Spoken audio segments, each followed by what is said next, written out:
الرحمن الرحيم الحمد لله رب العالمين الرحمن الرحيم مالك يوم الدين إياك نعبد وإياك نستعين اهدنا الصراط المستقيم صراط الذين أنعمت عليهم غير المغضوب عليهم ولا الضالين آمين. اعوذ باللہ من الشیطان الرجیم بسم اللہ الرحمن الرحیم السلام علیکم ورحمۃ اللہ وبرکاتہ. کیسے ہیں آپ سب لوگ؟ آپ لوگوں کا دن کیسا گزرا؟ الحمدللہ، اللہ سبحانہ تعالیٰ ہر دن کو خیر عافیت والا بنائے ہم سب کے لیے، اور ہمارے لیے بہت ساری نیکیوں کے دروازے کھولے اور ہمیں نیکی کی توفیق عطا فرمائے. الحمدللہ میں بھی ٹھیک ہوں، اللہ کا احسان ہے. دعا کے ساتھ آج کے سیشن کا آغاز کریں گے. نحمد و نصلی علی رسولہ الکریم، اما بعد فاعوذ باللہ من الشیطان الرجیم بسم اللہ الرحمن الرحیم رب اشرح لی صدری ویسر لی امری واحلل عقدۃ من لسانی یفقہوا قولی. اللہم فقہنا فی الدین ربی یسر ولا تعسر وتمم بالخیر. اللہم اجعل عملی کلہ صالحا واجعلہ لوجہک خالصا ولا تجعل لأحد فی شیئا آمین الہی آمین. چلیں، آج کی جو ہم دعا کریں گے انشاءاللہ وہ نماز میں بھی پڑھی جاتی ہے. حسن ظن ہے بہت سارے لوگوں کو یاد ہوگی، اگر یاد نہیں ہے تو انشاءاللہ آپ اس کو اپنی دعاؤں میں شامل کر لیں، یاد کر لیں، خاص طور پہ نماز میں. دعا دیکھتے ہیں. دعا ہے کیا؟ اللہم انی اعوذ بک من عذاب جہنم ومن عذاب القبر ومن فتنة المحیا والممات ومن شر فتنة المسیح الدجال. اور حدیث کیا ہے اس کے بارے میں کہ سیدنا ابو ہریرہ رضی اللہ تعالیٰ عنہ سے روایت ہے کہ رسول اللہ صلی اللہ علیہ وآلہ وسلم نے فرمایا، جب کوئی تم میں سے نماز میں تشہد پڑھے تو 4 چیزوں سے پناہ مانگے. کہے یا اللہ میں پناہ مانگتا ہوں تیری جہنم کے عذاب سے اور قبر کے عذاب سے اور زندگی اور موت کے عذاب سے اور دجال کے فتنہ سے.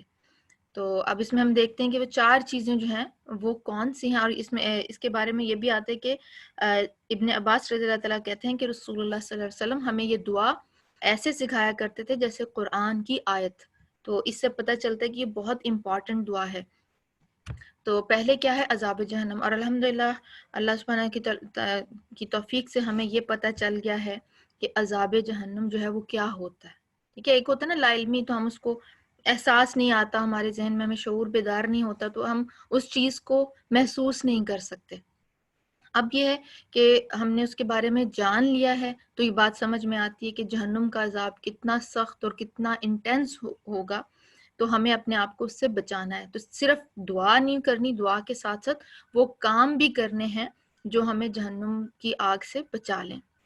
اس کے بعد قبر کے عذاب سے. قبر آخرت کی منزلوں میں سے پہلی منزل ہے. جیسے ہی انسان کی آخری وقت آتا ہے، موت ہوتی ہے، تو کیا ہوتا ہے؟ اس کے عمل کا سلسلہ رک جاتا ہے، اس کی مہلت ختم ہو جاتی ہے اور اس کی قیامت شروع ہو جاتی ہے. جب مہلت ختم ہو گئی تو انسان کے پاس کوئی چیز باقی نہیں رہ جاتی کہ وہ اپنے لیے کچھ کر سکے. ٹھیک ہے، جب انسان نے خود اپنے لیے کچھ نہیں کیا تو ہم کسی اور سے یہ امید نہیں رکھ سکتے کہ وہ ہمارے لیے کچھ کرے گا. صحیح؟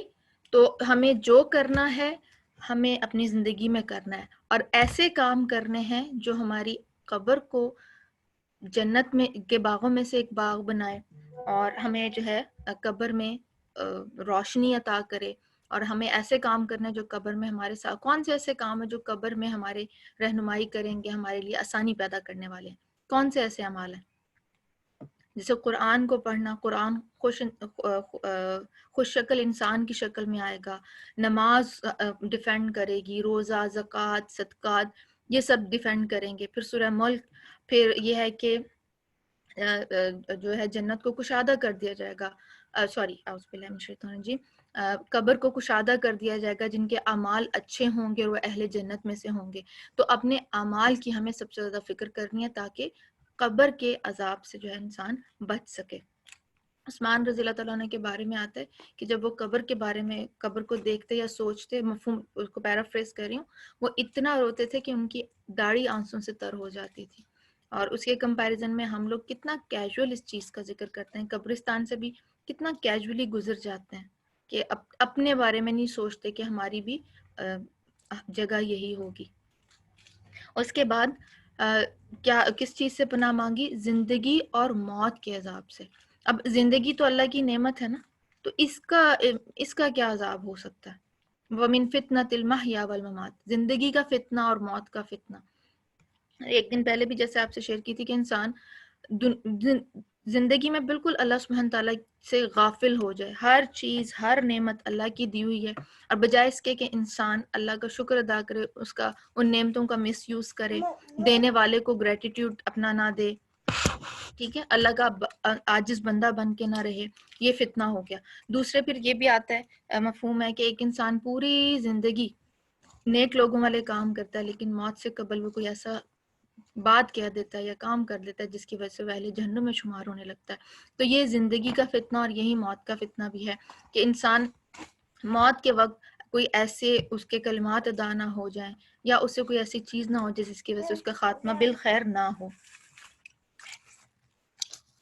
اس کے بعد ہے کہ دجال کے فتنے سے، وَمِن شَرِّ فِتْنَةِ الْمَسِيحِ الدَّجَّالِ. اور ہم نے جب یہ کلاس ہماری شروع ہوئی تھی تو اس کے آغاز میں ہم نے بڑی ڈیٹیل میں پڑھا تھا کہ دجال کا فتنہ جو ہے وہ کیا ہوگا. تو یہ 4 چیزیں جیسے آپ دیکھیں کہ پورا جو کچھ ابھی تک ہم نے پڑھا ہے، قیامت کی علامات اور جہنم تک ابھی تک جو ہم نے استاد سے سیکھا ہے، یہ دعا آلموسٹ ان ساری چیزوں کو کور کر لیتی ہے. تو امپورٹنٹ دعا ہے. کتنے لوگوں کو یہ یاد ہے؟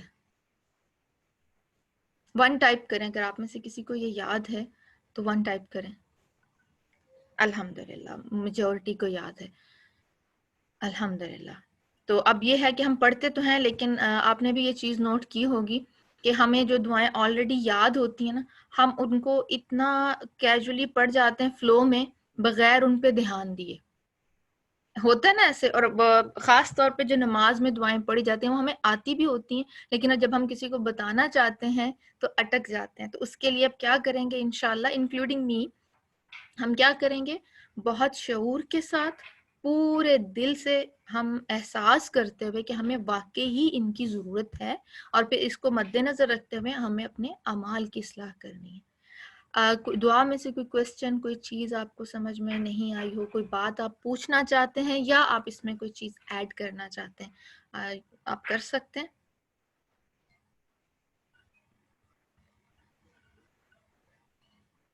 اچھا، کویسچن پہ اتنی خاموشی ہو جاتی ہے، آپ تو پارٹیسپیٹ کیا کریں.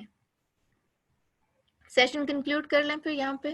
اگر کوئی بات پوچھنے والی نہیں ہے تو میں ایک دفعہ دعا پڑھ دیتی ہوں تاکہ جن کو اگر نہیں آتی تو ان کے ذہن نشین ہو جائے. اللہم انی اعوذ بک من عذاب جہنم ومن عذاب القبر ومن فتنة المحیا والممات ومن شر فتنة المسیح الدجال. مسیح الدجال، سوری. ٹھیک ہے، چلیں آپ 1 منٹ کا اسٹریچ کر لیں. انشاءاللہ ہمارا جو لائیو سیشن ہے، لائیو اسٹریمنگ انشاءاللہ سون سٹارٹ ہو جائے گی. السلام علیکم ورحمۃ اللہ وبرکاتہ.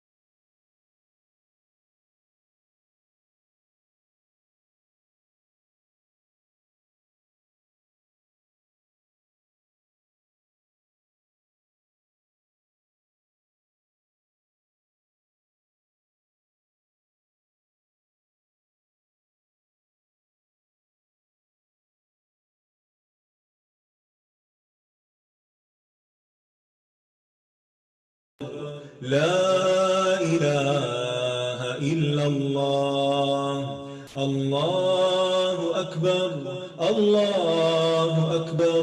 ولله الحمد. الله أكبر الله أكبر الله أكبر. لا إله إلا الله. الله أكبر الله أكبر ولله الحمد. الله أكبر الله أكبر الله أكبر. لا إله إلا الله. الله أكبر الله أكبر ولله الحمد. الله أكبر الله أكبر الله أكبر. لا إله إلا الله. الله أكبر الله أكبر ولله الحمد. الله أكبر الله أكبر الله أكبر. لا إله إلا الله. الله أكبر الله أكبر ولله الحمد.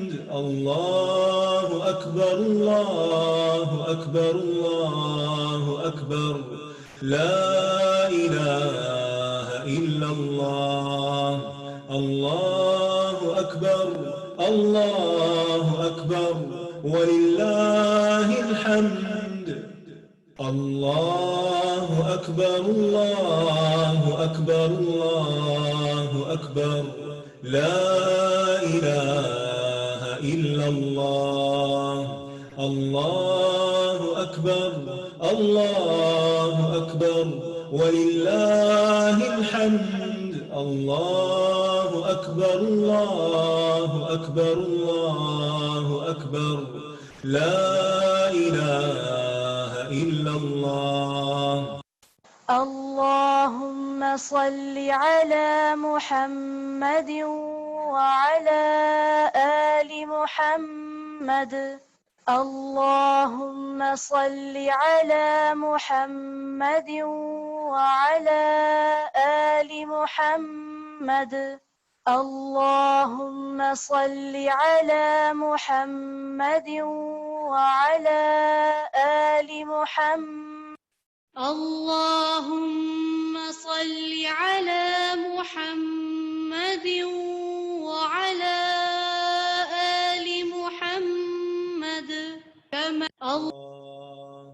الله أكبر الله أكبر ولله الحمد.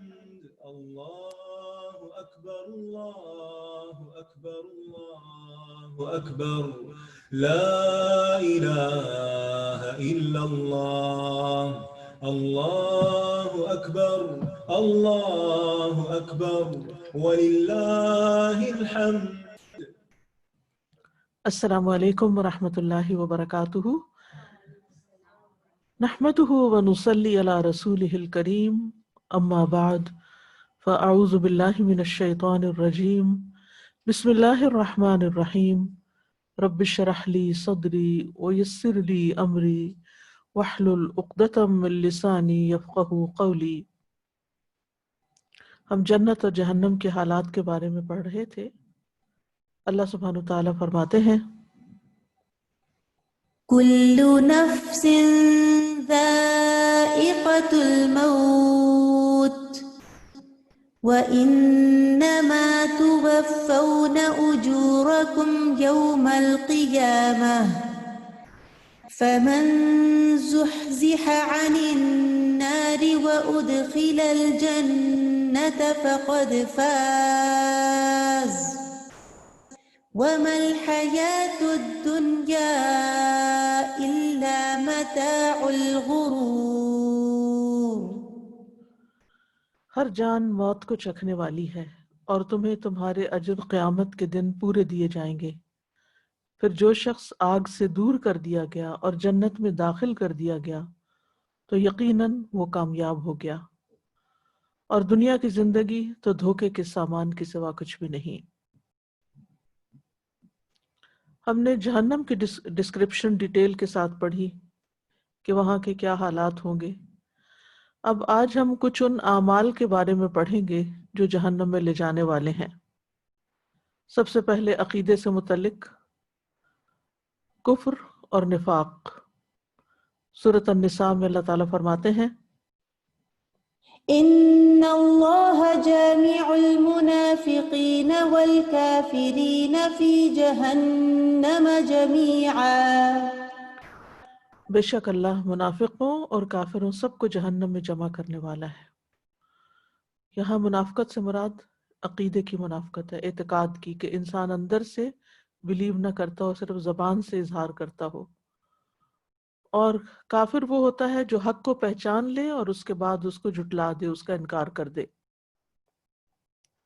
اسی طرح سورۃ النساء کی آیت نمبر 168 میں اللہ تعالیٰ فرماتے ہیں إن الذين كفروا وظلموا لم يكن الله ليغفر لهم ولا ليهديهم طريقا إلا طريق جهنم خالدين فيها أبدا وكان ذلك على الله يسيرا. بے شک جن لوگوں نے کفر کیا اور ظلم کیا، اور ظلم سے مراد شرک بھی ہے، کبھی ایسا نہیں کہ اللہ انہیں بخشے، اور نہ یہ کہ انہیں کسی راستے کی ہدایت کرے سوائے جہنم کی راہ کے جس میں وہ ہمیشہ رہنے والے ہیں، ہمیشہ ہمیشہ، اور یہ اللہ پر بہت آسان ہے. شرک ان گناہوں میں سے ہے جس کے بارے میں آتا ہے کہ اگر کوئی شخص شرک کے ہوتے ہوئے فوت ہو گیا تو اللہ سبحانہ وتعالیٰ اس کو بخشے گا نہیں. ان اللہ لا یغفر ان یشرک بہ ویغفر ما دون ذلک لمن یشاء. اللہ تعالیٰ کسی ایسے کو نہیں بخشے گا جو شرک کرے، اور جو اس کے علاوہ کے گناہ ہوں گے جس کے لیے وہ چاہے گا بخش دے گا. یعنی توبہ کے ساتھ، یا پھر گناہ کرنے کے بعد نیکیاں کرنے کی وجہ سے، یا اپنی رحمت کے ساتھ جیسے وہ چاہے. لیکن شرک کے بارے میں اس نے علی اعلان فرما دیا کہ وہ گناہ معاف نہیں ہوگا. رسول اللہ صلی اللہ علیہ وسلم نے فرمایا قیامت کے دن اللہ تعالیٰ آگ کے سب سے ہلکے عذاب میں مبتلا شخص سے پوچھے گا اے ابن آدم کیسی منزل ہے؟ وہ کہے گا بدترین منزل. اسے کہا جائے گا اگر دنیا اور جو کچھ اس میں ہے تو اس کا مالک ہوتا تو کیا اس عذاب سے چھٹکارا پانے کے لیے اسے فدیے میں دے دیتا؟ وہ کہے گا جی ہاں. اللہ تعالیٰ فرمائے گا تو نے جھوٹ کہا. جب تو اپنے باپ کی پشت میں تھا تو میں نے تجھ سے اس سے آسان چیز کا مطالبہ کیا تھا کہ میرے ساتھ کسی کو شریک نہ ٹھہرانا. میں تمہیں آگ سے بچا لوں گا، لیکن تو نے شرک کے سوا ہر بات کا انکار کر دیا. پھر اسے جہنم کی طرف لے جائے جانے کا حکم دیا جائے گا. اللہ سبحانہ تعالیٰ نے جب ساری روحوں کو پیدا کیا تھا تو اس وقت ہم سب سے ایک عہد لیا تھا، اور وہ عہد کیا تھا؟ عہد الست، کہ الست بربکم، کہ میں تمہارا رب نہیں ہوں؟ تو سب نے کہا تھا قالوا بلا، یعنی تو ہی رب ہے. لیکن دنیا میں آنے کے بعد اگر انسانوں نے اللہ کے سوا دوسروں کو اپنا معبود بنا لیا تو پھر اس کو اللہ تعالیٰ نہیں معاف کرے گا. پھر اللہ تعالیٰ کے بارے میں برے گمان رکھنا، بدگمانی کرنا، ناراضگی کا اظہار کرنا. سورۃ الفتح کی آیت نمبر 6 میں اللہ تعالیٰ فرماتے ہیں ويعذب المنافقين والمنافقات والمشركين والمشركات الظانين بالله ظن السوء عليهم دائرة السوء وغضب الله عليهم ولعنهم وأعد لهم جهنم وساءت مصيرا. اور تاکہ ان منافق مردوں اور منافق عورتوں اور مشرک مردوں اور مشرک عورتوں کو سزا دے جو اللہ کے بارے میں برے گمان کرنے والے ہیں. انہی پر بری گردش ہے، یعنی جیسا کوئی اللہ کے ساتھ گمان رکھتا پھر اللہ تعالیٰ بھی اس کے ساتھ ویسے ہی معاملہ کرتا ہے.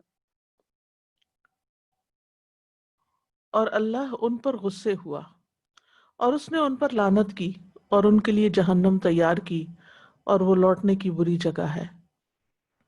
اسی طرح اللہ تعالیٰ کی عبادت سے تکبر کرنا، یعنی عبادت کے عمل کو حقیر سمجھنا اور اس کو نہ کرنا۔ سورۃ غافر آیت 60 میں اللہ تعالیٰ فرماتے ہیں وقال ربكم ادعوني أستجب لكم إن الذين يستكبرون عن عبادتي سيدخلون جهنم داخرين۔ اور تمہارے رب نے فرمایا مجھے پکارو میں تمہاری دعا قبول کروں گا، بے شک وہ لوگ جو میری عبادت سے تکبر کرتے ہیں عنقریب ذلیل و خوار ہو کر جہنم میں داخل ہوں گے۔ پھر اسی طرح اللہ کی آیات اور اس کے رسولوں کا مذاق اڑانا، سورۃ الکہف کی آیت نمبر 106 میں آتا ہے ذلك جزاؤهم جهنم بما كفروا واتخذوا آياتي ورسلي هزوا۔ یہ ان کی جزا جہنم ہے اس وجہ سے کہ انہوں نے کفر کیا اور میری آیات اور میرے رسولوں کو مذاق بنایا۔ مذاق انسان اسی کا بناتا ہے جس کو وہ حقیر سمجھتا ہے، تو یہ بھی ایک تکبر کی علامت ہوتی ہے۔ پھر عبادات سے متعلق کچھ عمل ایسے ہیں کہ جو جہنم میں لے جانے والے ہیں، جیسے ناقص وضو کرنا، کیونکہ وضو پر ہی عبادت کا انحصار ہے، اور اگر وضو میں کمی رہ گئی تو پھر نماز ہی نہیں ہوگی، جب نماز نہیں ہوگی تو پھر پکڑ ہوگی۔ نبی صلی اللہ علیہ وسلم نے فرمایا خشک ایڑیوں کے لیے آگ کا عذاب ہے، یعنی انسان صرف آگے آگے سے ایسے پانی کے آگے رکھ کے دھو لے اور پیچھے سے اس کی ایڑیاں خشک رہیں۔ پھر اسی طرح نماز چھوڑ دینا، سورۃ المدثر میں آتا ہے ما سلككم في سقر قالوا لم نك من المصلين۔ جنت والے جہنم والوں سے پوچھیں گے تمہیں کیا چیز دوزخ میں لے گئی؟ وہ کہیں گے ہم نماز ادا نہیں کیا کرتے تھے۔ نماز نہ پڑھنا بہت بڑا جرم ہے، اور وہ واضح طور پر اپنے قصور کا اعتراف کریں گے کہ اس وجہ سے ہمیں جہنم میں جانا پڑا۔ پھر زکوٰۃ نہ دینا، کیونکہ یہ اسلام کی بنیادی پلرز ہیں، فرائض ہیں، تو فرائض کو ادا نہ کرنے والا پکڑا جاتا ہے۔ نبی صلی اللہ علیہ وسلم کی بیوی حضرت عائشہ سے مروی ہے، وہ کہتی ہیں ایک دن رسول اللہ صلی اللہ علیہ وسلم میرے پاس تشریف لائے، آپ نے میرے ہاتھوں میں چاندی کی موٹی موٹی انگوٹھیاں دیکھی۔ آپ نے دریافت کیا اے عائشہ یہ کیا ہے؟ میں نے عرض کیا اللہ کے رسول میں نے اس لیے بنوائی ہیں تاکہ آپ کی خاطر زیب و زینت اختیار کروں۔ آپ نے پوچھا کیا تم اس کی زکوٰۃ ادا کرتی ہو؟ میں نے کہا نہیں، یا اسی طرح کی کوئی بات کہی۔ آپ نے فرمایا تمہیں جہنم میں لے جانے کے لیے یہی کافی ہے۔ تو اس سے یہ پتہ چلتا ہے کہ جو پہننے والا زیور ہوتا ہے اس پر بھی زکوٰۃ ہوتی ہے۔ پھر اسی طرح دیگر نافرمانیاں جیسے فسق، یعنی اللہ کی حدود کو پار کر دینا، اللہ کی حدیں توڑنا، جن چیزوں سے اللہ تعالیٰ نے منع کیا ہے ان سے منع نہ ہونا۔ سورۃ السجدہ میں آتا ہے وَأَمَّا الَّذِينَ فَسَقُوا فَمَأْوَاهُمُ النَّارُ كُلَّمَا أَرَادُوا أَن يَخْرُجُوا مِنْهَا أُعِيدُوا فِيهَا وَقِيلَ لَهُمْ ذُوقُوا عَذَابَ النَّارِ الَّذِي كُنْتُمْ بِهِ تُكَذِّبُونَ۔ اور رہے وہ لوگ جنہوں نے نافرمانی کی تو ان کا ٹھکانہ آگ ہے، جب کبھی وہ اس سے نکلنے کی کوشش کریں گے تو انہیں اس میں لوٹا دیا جائے گا، ان سے کہا جائے گا کہ یہ وہی ہے جس کو تم جھٹلایا کرتے تھے۔ پھر سرکشی کرنا،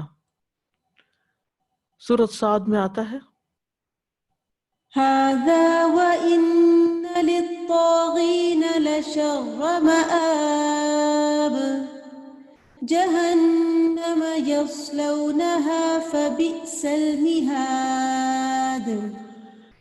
یہ ہے جزا، اور بلا شبہ سرکشوں کے لیے یقیناً بدترین ٹھکانہ ہے۔ سرکشی ہوتا ہے ٹرانسگریشن، جہنم وہ اس میں داخل ہوں گے، سو وہ برا بچھونا ہے، یعنی جو اللہ تعالیٰ کے حکم کے آگے سر نہیں جھکاتے۔ سر کش کا مطلب ہوتا ہے سر کھینچنا، یعنی اکڑ دکھانا، کہ ہم نہیں مانتے، یہ ہماری سمجھ میں نہیں آتا، ہاں اس کا کوئی لاجک نہیں بنتا، اور اس پر اعتراض کرنا اور اس پر عمل نہ کرنا۔ اسی طرح سورۃ الجن میں آتا ہے وَأَنَّا مِنَّا الْمُسْلِمُونَ وَمِنَّا الْقَاسِطُونَ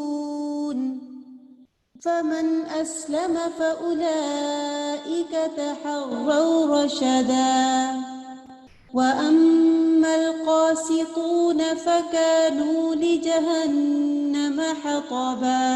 اور یہ کہ بے شک ہم میں سے کچھ فرما بردار ہیں اور ہم میں سے کچھ ظالم ہیں، پھر جو فرما بردار ہو گیا تو وہ وہی ہیں جنہوں نے سیدھے رستے کا ارادہ کیا، اور جو ظالم ہے تو وہ جہنم کا ایندھن ہو گئے۔ قرآن مجید میں جہنم کے ایندھن کے لیے وقود کا لفظ بھی آتا ہے، حطب کا بھی آتا ہے، حسب کا بھی آتا ہے، اور یہ ڈپینڈ کرتا ہے کہ کس گناہ کے لیے کون سی سزا ہے۔ وقود جو ہے، جو قرآن کا انکار کرنے والے اور قرآن میں شک کرنے والے، شرک کرنے والوں کے لیے حسب کا لفظ آتا ہے، سرکشی کرنے والوں کے لیے حطب کا لفظ آتا ہے، اور یہ ڈفرنٹ قسم کے فیولز ہیں۔ پھر نبی صلی اللہ علیہ وسلم کی مخالفت کرنا، یعنی آپ کے رستے کو چھوڑنا، آپ کے طریقے کو چھوڑنا۔ سورۃ النساء میں آتا ہے وَمَن يُشَاقِقِ الرَّسُولَ مِن بَعْدِ مَا تَبَيَّنَ لَهُ الْهُدَى وَيَتَّبِعْ غَيْرَ سَبِيلِ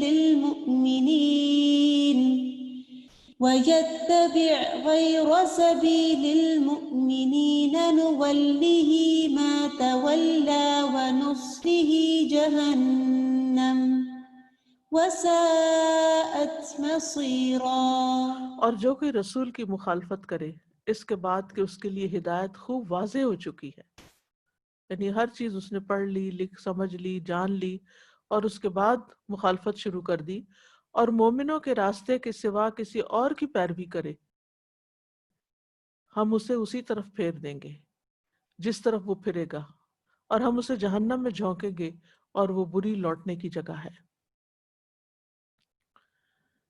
پھر اسی طرح سورۃ التوبہ میں آتا ہے أَلَمْ يَعْلَمُوا أَنَّهُ مَن يُحَادِدِ اللَّهَ وَرَسُولَهُ فَأَنَّ لَهُ نَارَ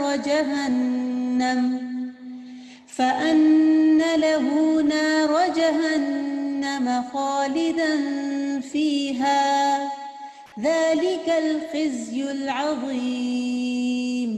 کیا انہوں نے نہیں جانا کہ بے شک حقیقت یہ ہے کہ جو کوئی اللہ اور اس کے رسول کا مقابلہ کرے، یعنی ان کی مخالفت کرے، وہ کسی کام کے لیے بلائے اور یہ کوئی اور سوچے، تو بے شک اس کے لیے جہنم کی آگ ہے، اس میں ہمیشہ رہنے والا ہے، یہی بہت بڑی رسوائی ہے، یعنی بے عزتی کی بات بھی ہے۔ پھر اسی طرح نبی صلی اللہ علیہ وسلم پر جھوٹ باندھنا، یعنی جھوٹی حدیثیں گھڑنا۔ فرمایا من کذب علی متعمدا فلیتبوأ مقعدہ من النار، جس نے جان بوجھ کر میری طرف کوئی جھوٹی بات منسوب کی، اس نے اپنا ٹھکانہ جہنم میں بنا لیا۔ پھر اسی طرح سنت کو چھوڑ کر بدعات کو اختیار کرنا۔ سنن نسائی میں آتا ہے کل بدعت ضلالہ وکل ضلالۃ فی النار۔ رسول اللہ صلی اللہ علیہ وسلم نے فرمایا ہر بدعت گمراہی ہے اور ہر گمراہی کا ٹھکانہ آگ ہے۔ پھر اسی طرح شیطان کی پیروی۔ سورۃ الاسراء میں آتا ہے قال اذهب فمن تبعك منهم فإن جهنم جزاؤكم جزاء موفورا۔ فرمایا جا، پھر ان میں سے جو تیرے پیچھے چلے گا تو بے شک جہنم تمہاری جزا ہے، پوری جزا۔ پھر خواہشات کی پیروی، اپنی ڈیزائرز کی، اپنی مرضی، اپنی خواہش، اپنے طریقے پہ جینا، اس بات کو اگنور کر کے کہ اللہ اور اس کے رسول کی مرضی کیا ہے۔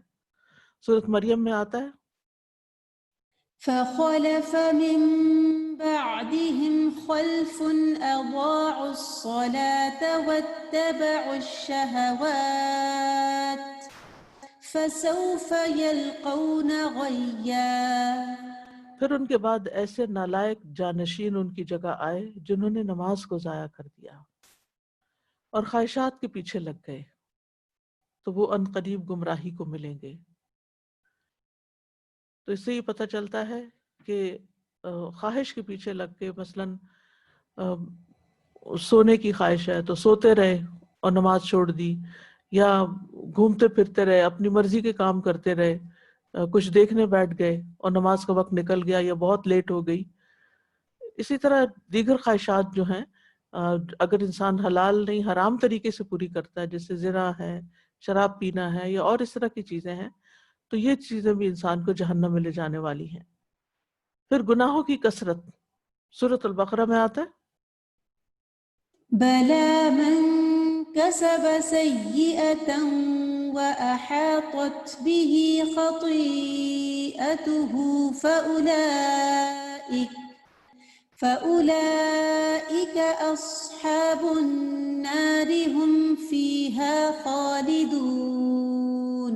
کیوں نہیں جس نے بڑی برائی کمائی اور اسے اس کے گناہ نے گھیر لیا، یعنی کبیرہ گناہ کیا اور پھر اس کے اندر ہی رہا، توبہ نہیں کی، تو وہی لوگ آگ والے ہیں، وہ اس میں ہمیشہ رہنے والے ہیں۔ یہ یاد رکھیے کہ توبہ سے، پلٹ آنے سے، ندامت سے، شرمندگی سے، گناہوں کو چھوڑ دینے سے اور ان کے بدلے نیکیاں کرنے سے اللہ سبحانہ وتعالیٰ معاف فرما دیتے ہیں۔ لیکن اگر انسان انہی میں گھرا رہے، احاطت بہ خطیئتہ، یعنی اس کی خطا اس کو اپنے گھیرے میں رکھے، اس سے نکلے نہیں، انہیں اس کو چھوڑے نہیں، تو اس صورت میں پھر جہنم ہے۔ پھر قاتل اور مقتول، رسول اللہ صلی اللہ علیہ وسلم نے فرمایا جب دو مسلمان تلوار کھینچ کر ایک دوسرے سے بھڑ جائیں تو قاتل اور مقتول دونوں آگ میں جاتے ہیں۔ میں نے عرض کیا یا رسول اللہ، ایک تو قاتل تھا لیکن مقتول کو سزا کیوں ملی؟ آپ نے فرمایا وہ بھی اپنے قاتل کے قتل پر آمادہ تھا، یعنی ایک کا وار چل گیا اور دوسرے کا نہیں چلا، لیکن نیت کی وجہ سے، قتل کی نیت کی وجہ سے وہ بھی اس میں چلا جائے گا۔ پھر خودکشی، صحیح بخاری کی روایت ہے، ابو ہریرہ کہتے ہیں کہ ہم ایک جنگ میں رسول اللہ صلی اللہ علیہ وسلم کے ہمراہ شریک تھے۔ آپ نے ایک شخص کے بارے میں جو اسلام کا دعوے دار تھا فرمایا یہ جہنمی ہے، یعنی اپنے صحابہ کو پہلے سے انفارم کر دیا کہ ہمارے ساتھ تو جا رہا ہے لیکن یہ جہنمی ہے۔ جب لڑائی شروع ہوئی تو اس نے بہت بے جگری سے جنگ کی، اس دوران وہ زخمی ہو گیا۔ عرض کیا گیا اللہ کے رسول، جس کے متعلق آپ نے جہنمی ہونے کا فرمایا تھا اس نے تو بہت سخت جنگ لڑی ہے اور مر بھی چکا ہے۔ آپ نے فرمایا وہ دوزخ میں گیا ہے۔ قریب تھا کہ کچھ لوگ شک و شبہات میں مبتلا ہو جاتے۔ لوگ اسی حالت میں تھے کہ اچانک آواز آئی، وہ مرا نہیں تھا بلکہ سخت زخمی ہو گیا۔ جب رات ہوئی تو زخموں کی تاب نہ لا کر خود کو ہلاک کر دیا، یعنی زخموں کی تکلیف ہو رہی تھی۔ جب نبی صلی اللہ علیہ وسلم کو اس صورتحال سے آگاہی ہوئی تو آپ نے فرمایا اللہ اکبر، میں گواہی دیتا ہوں کہ میں اللہ کا بندہ اور اس کا رسول ہوں۔ پھر آپ نے بلال رضی اللہ عنہ کو لوگوں میں یہ اعلان کرنے کا حکم دیا کہ جنت میں صرف مسلمان ہی جائیں گے، یعنی منافق اور کفر کرنے والے نہیں۔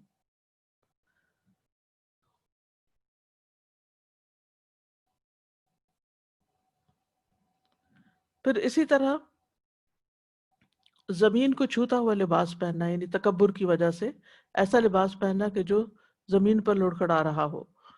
ابن عمر کہتے ہیں نبی صلی اللہ علیہ وسلم نے انہیں ایک جوڑا دیا جس میں ریشم بھی تھا، اور اسامہ رضی اللہ عنہ کو 2 قبطی چادریں دی اور فرمایا کہ اس کا جو حصہ زمین پر لگے گا وہ جہنم میں ہوگا، یعنی پہنتے ہوئے تکبر سے۔ اصل میں متکبرین کا ہی لباس ہوتا ہے کہ جس میں وہ ایک خاص چال بھی پھر چلتے ہیں لباس کی نمائش کے لیے، اور جو لباس ہے اس کو اتنا زیادہ بڑا بنا لیتے ہیں کہ وہ پیچھے پیچھے لٹکتا چلا آتا ہے، تو اس ایسے لباس سے بھی منع کیا گیا ہے۔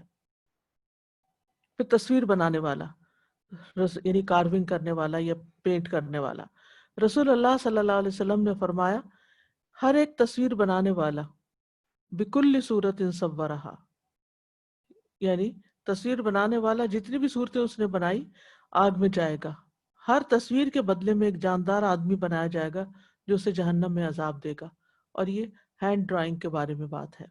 جہاں تک کیمرے کا تعلق ہے تو وہ انسان خود نہیں بناتا، وہ تو صرف ایک عکس محفوظ ہوتا ہے۔ پھر اخلاقیات سے متعلق تکبر کرنا، سورۃ زمر میں آتا ہے ويوم القيامة ترى الذين كذبوا على الله وجوههم مسودة أليس في جهنم مثوى للمتكبرين. کیا جہنم میں تکبر کرنے والوں کا ٹھکانہ نہیں ہے؟ سورۃ الاحقاف میں آتا ہے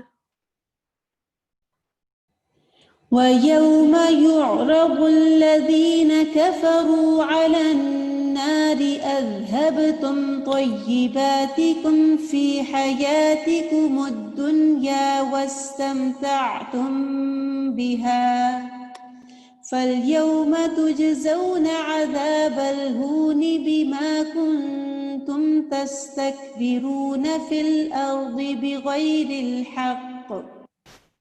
سو آج تمہیں ذلت کے عذاب کا بدلہ دیا جائے گا اس لیے کہ تم زمین میں کسی حق کے بغیر تکبر کرتے تھے.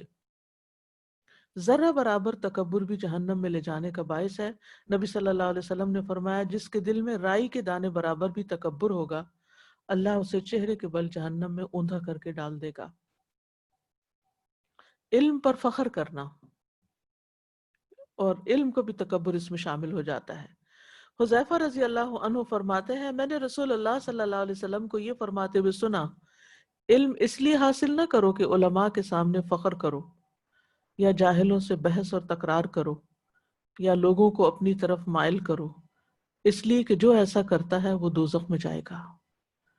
یعنی علم جو ہے وہ عمل کے لیے ہے، اپنے آپ کو اللہ کی مرضی کے مطابق زندگی بسر کرنے کے لیے یا پھر آگے دوسروں کو سکھانے کے لیے.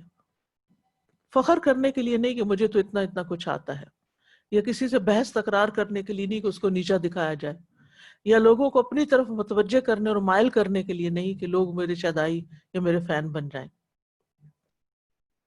پھر ہے حسب نسب پہ فخر کرنا کہ میں فلاں قبیلے سے ہوں، فلاں خاندان سے ہوں. رسول اللہ صلی اللہ علیہ وسلم کے دور میں 2 آدمیوں نے اپنا نسب نامہ بیان کیا. ان میں سے ایک نے دوسرے سے کہا میں تو فلاں بن فلاں ہوں، تو کون ہے؟ تیری ماں نہ رہے. یعنی میں تو فلاں فلاں ہوں، تکبر کیا نا ایک طرح سے. تو تمہارا کیا ہے نسب؟ تو رسول اللہ صلی اللہ علیہ وسلم نے فرمایا کہ موسیٰ علیہ السلام کے دور میں 2 آدمیوں نے اپنا نسب نامہ بیان کیا. ان میں سے ایک نے دوسرے سے کہا کہ میں تو فلاں بن فلاں ہوں، اور اس نے اپنے آبا و اجداد میں سے 9 افراد کے نام گنوائے کہ وہ بڑے بڑے لوگ تھے، میں ان کی اولاد میں سے ہوں. کہا تو کون ہے؟ تیری ماں نہ رہے. یعنی اسے حقیر سمجھ کے کہا. اس نے کہا میں فلاں بن اسلام ہوں، میرا تو فلاں باپ اور دادا ہے اور میں تو اسلام کا بیٹا ہوں. یعنی میری پہچان یا آئیڈینٹی ذات رنگ نسل نہیں ہے بلکہ اسلام ہے. اللہ تعالیٰ نے موسیٰ علیہ السلام پر ان دونوں کے حوالے سے وحی بھیجی کہ اے 9 آدمیوں کی طرف نسبت کرنے والے وہ سب جہنم میں ہیں. وہ جن کو تو بڑا جن پہ فخر کرتا ہے وہ جہنم میں ہے، اور 10واں تو خود ان کے ساتھ ہوگا. اور اے 2 جنتی آدمیوں کی طرف اپنے آپ کو منسوب کرنے والے تو جنت میں ان کے ساتھ تیسرا ہوگا. تو اس لیے ذات برادری کی وجہ سے بہت سے لوگ تو شادی کرنے کے معاملے میں اتنا جھگڑا کھڑا کر دیتے ہیں کہ وہ فلاں ہماری برادری سے نہیں ہے اور فلاں کا حسب نسب ٹھیک نہیں ہے.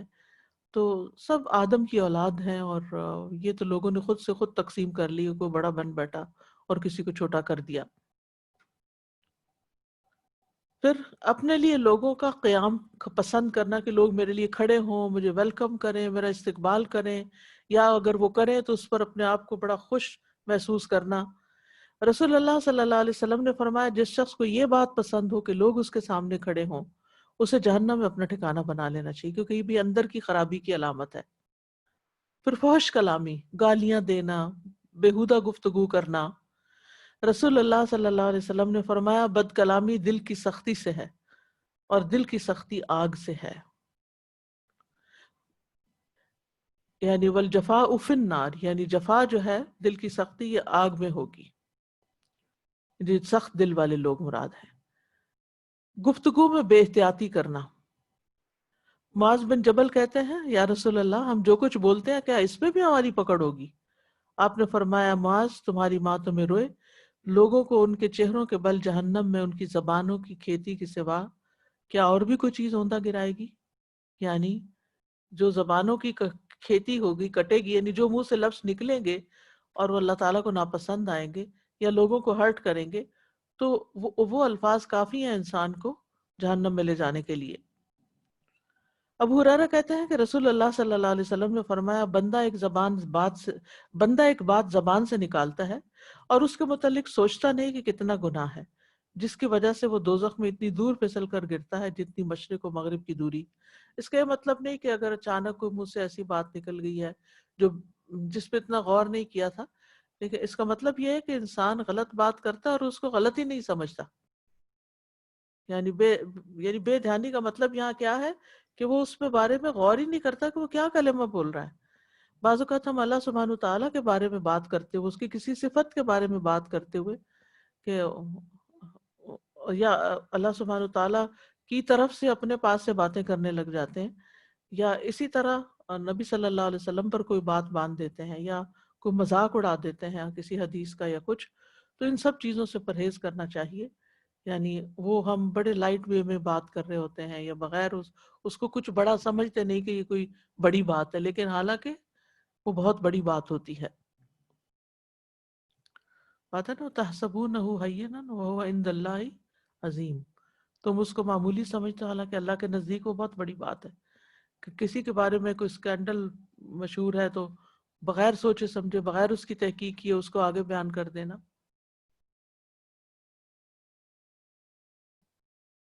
مومن پہ بہتان لگانا، اس کو ایکیوز کرنا۔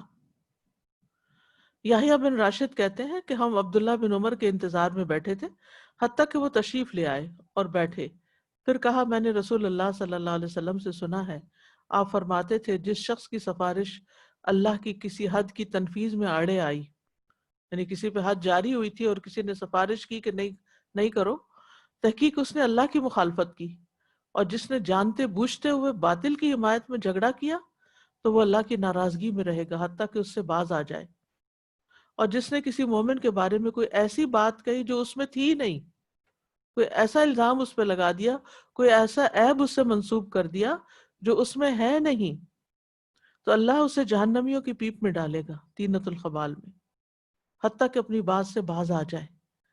تو اس لیے لوگوں کے بارے میں اوپینین دیتے ہوئے، ججمنٹ پاس کرتے ہوئے انسان کو بہت محتاط رہنے کی ضرورت ہے۔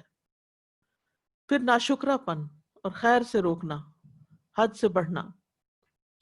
سورۃ قاف میں اللہ تعالیٰ فرماتے ہیں القیا فی جہنم کل کفار عنید مناع للخیر معتد مریب الذي جعل مع الله إلها آخر فألقياه في العذاب الشديد۔ جہنم میں پھینک دو تم دونوں ہر زبردست ناشکرے کو جو بہت اناد یعنی دشمنی رکھتا ہے، یعنی حق والوں سے، حق سے، جو خیر کو بہت روکنے والا، حد سے گزرنے والا، شک کرنے والا یعنی اللہ پر، دین پر، قرآن پر، جس نے اللہ کے ساتھ دوسرا معبود بنا لیا، سو دونوں اسے بہت سخت عذاب میں ڈال دو۔ اس میں شرک بھی آتا ہے، ناشکرا پن بھی آتا ہے، خیر سے روکنا بھی، حد سے بڑھنا معاملات میں۔ پھر اسی طرح دھوکہ دینے والا، رسول اللہ صلی اللہ علیہ وسلم نے فرمایا مکر اور دھوکہ آگ میں لے جائیں گے، یعنی دوسروں کو چیٹ کرنا۔ سخت مزاجی، آپ صلی اللہ علیہ وسلم نے فرمایا کیا میں تمہیں اہل جہنم کی خبر نہ دوں؟ وہ سخت مزاج، بدخو اور تکبر کرنے والا ہے، یعنی جہنم میں جانے والے جو ہیں وہ کیسے ہیں؟ بدخو، تکبر کرنے والا اور سخت مزاج، یعنی نہ کسی کی بات سننے والا، نہ کسی کی ماننے والا، اور خیر خائی کی بجائے بدخوئی کرنے والا، یعنی برائی پیٹ پیچھے بھی کرنے والا اور برا چاہنے والا بھی۔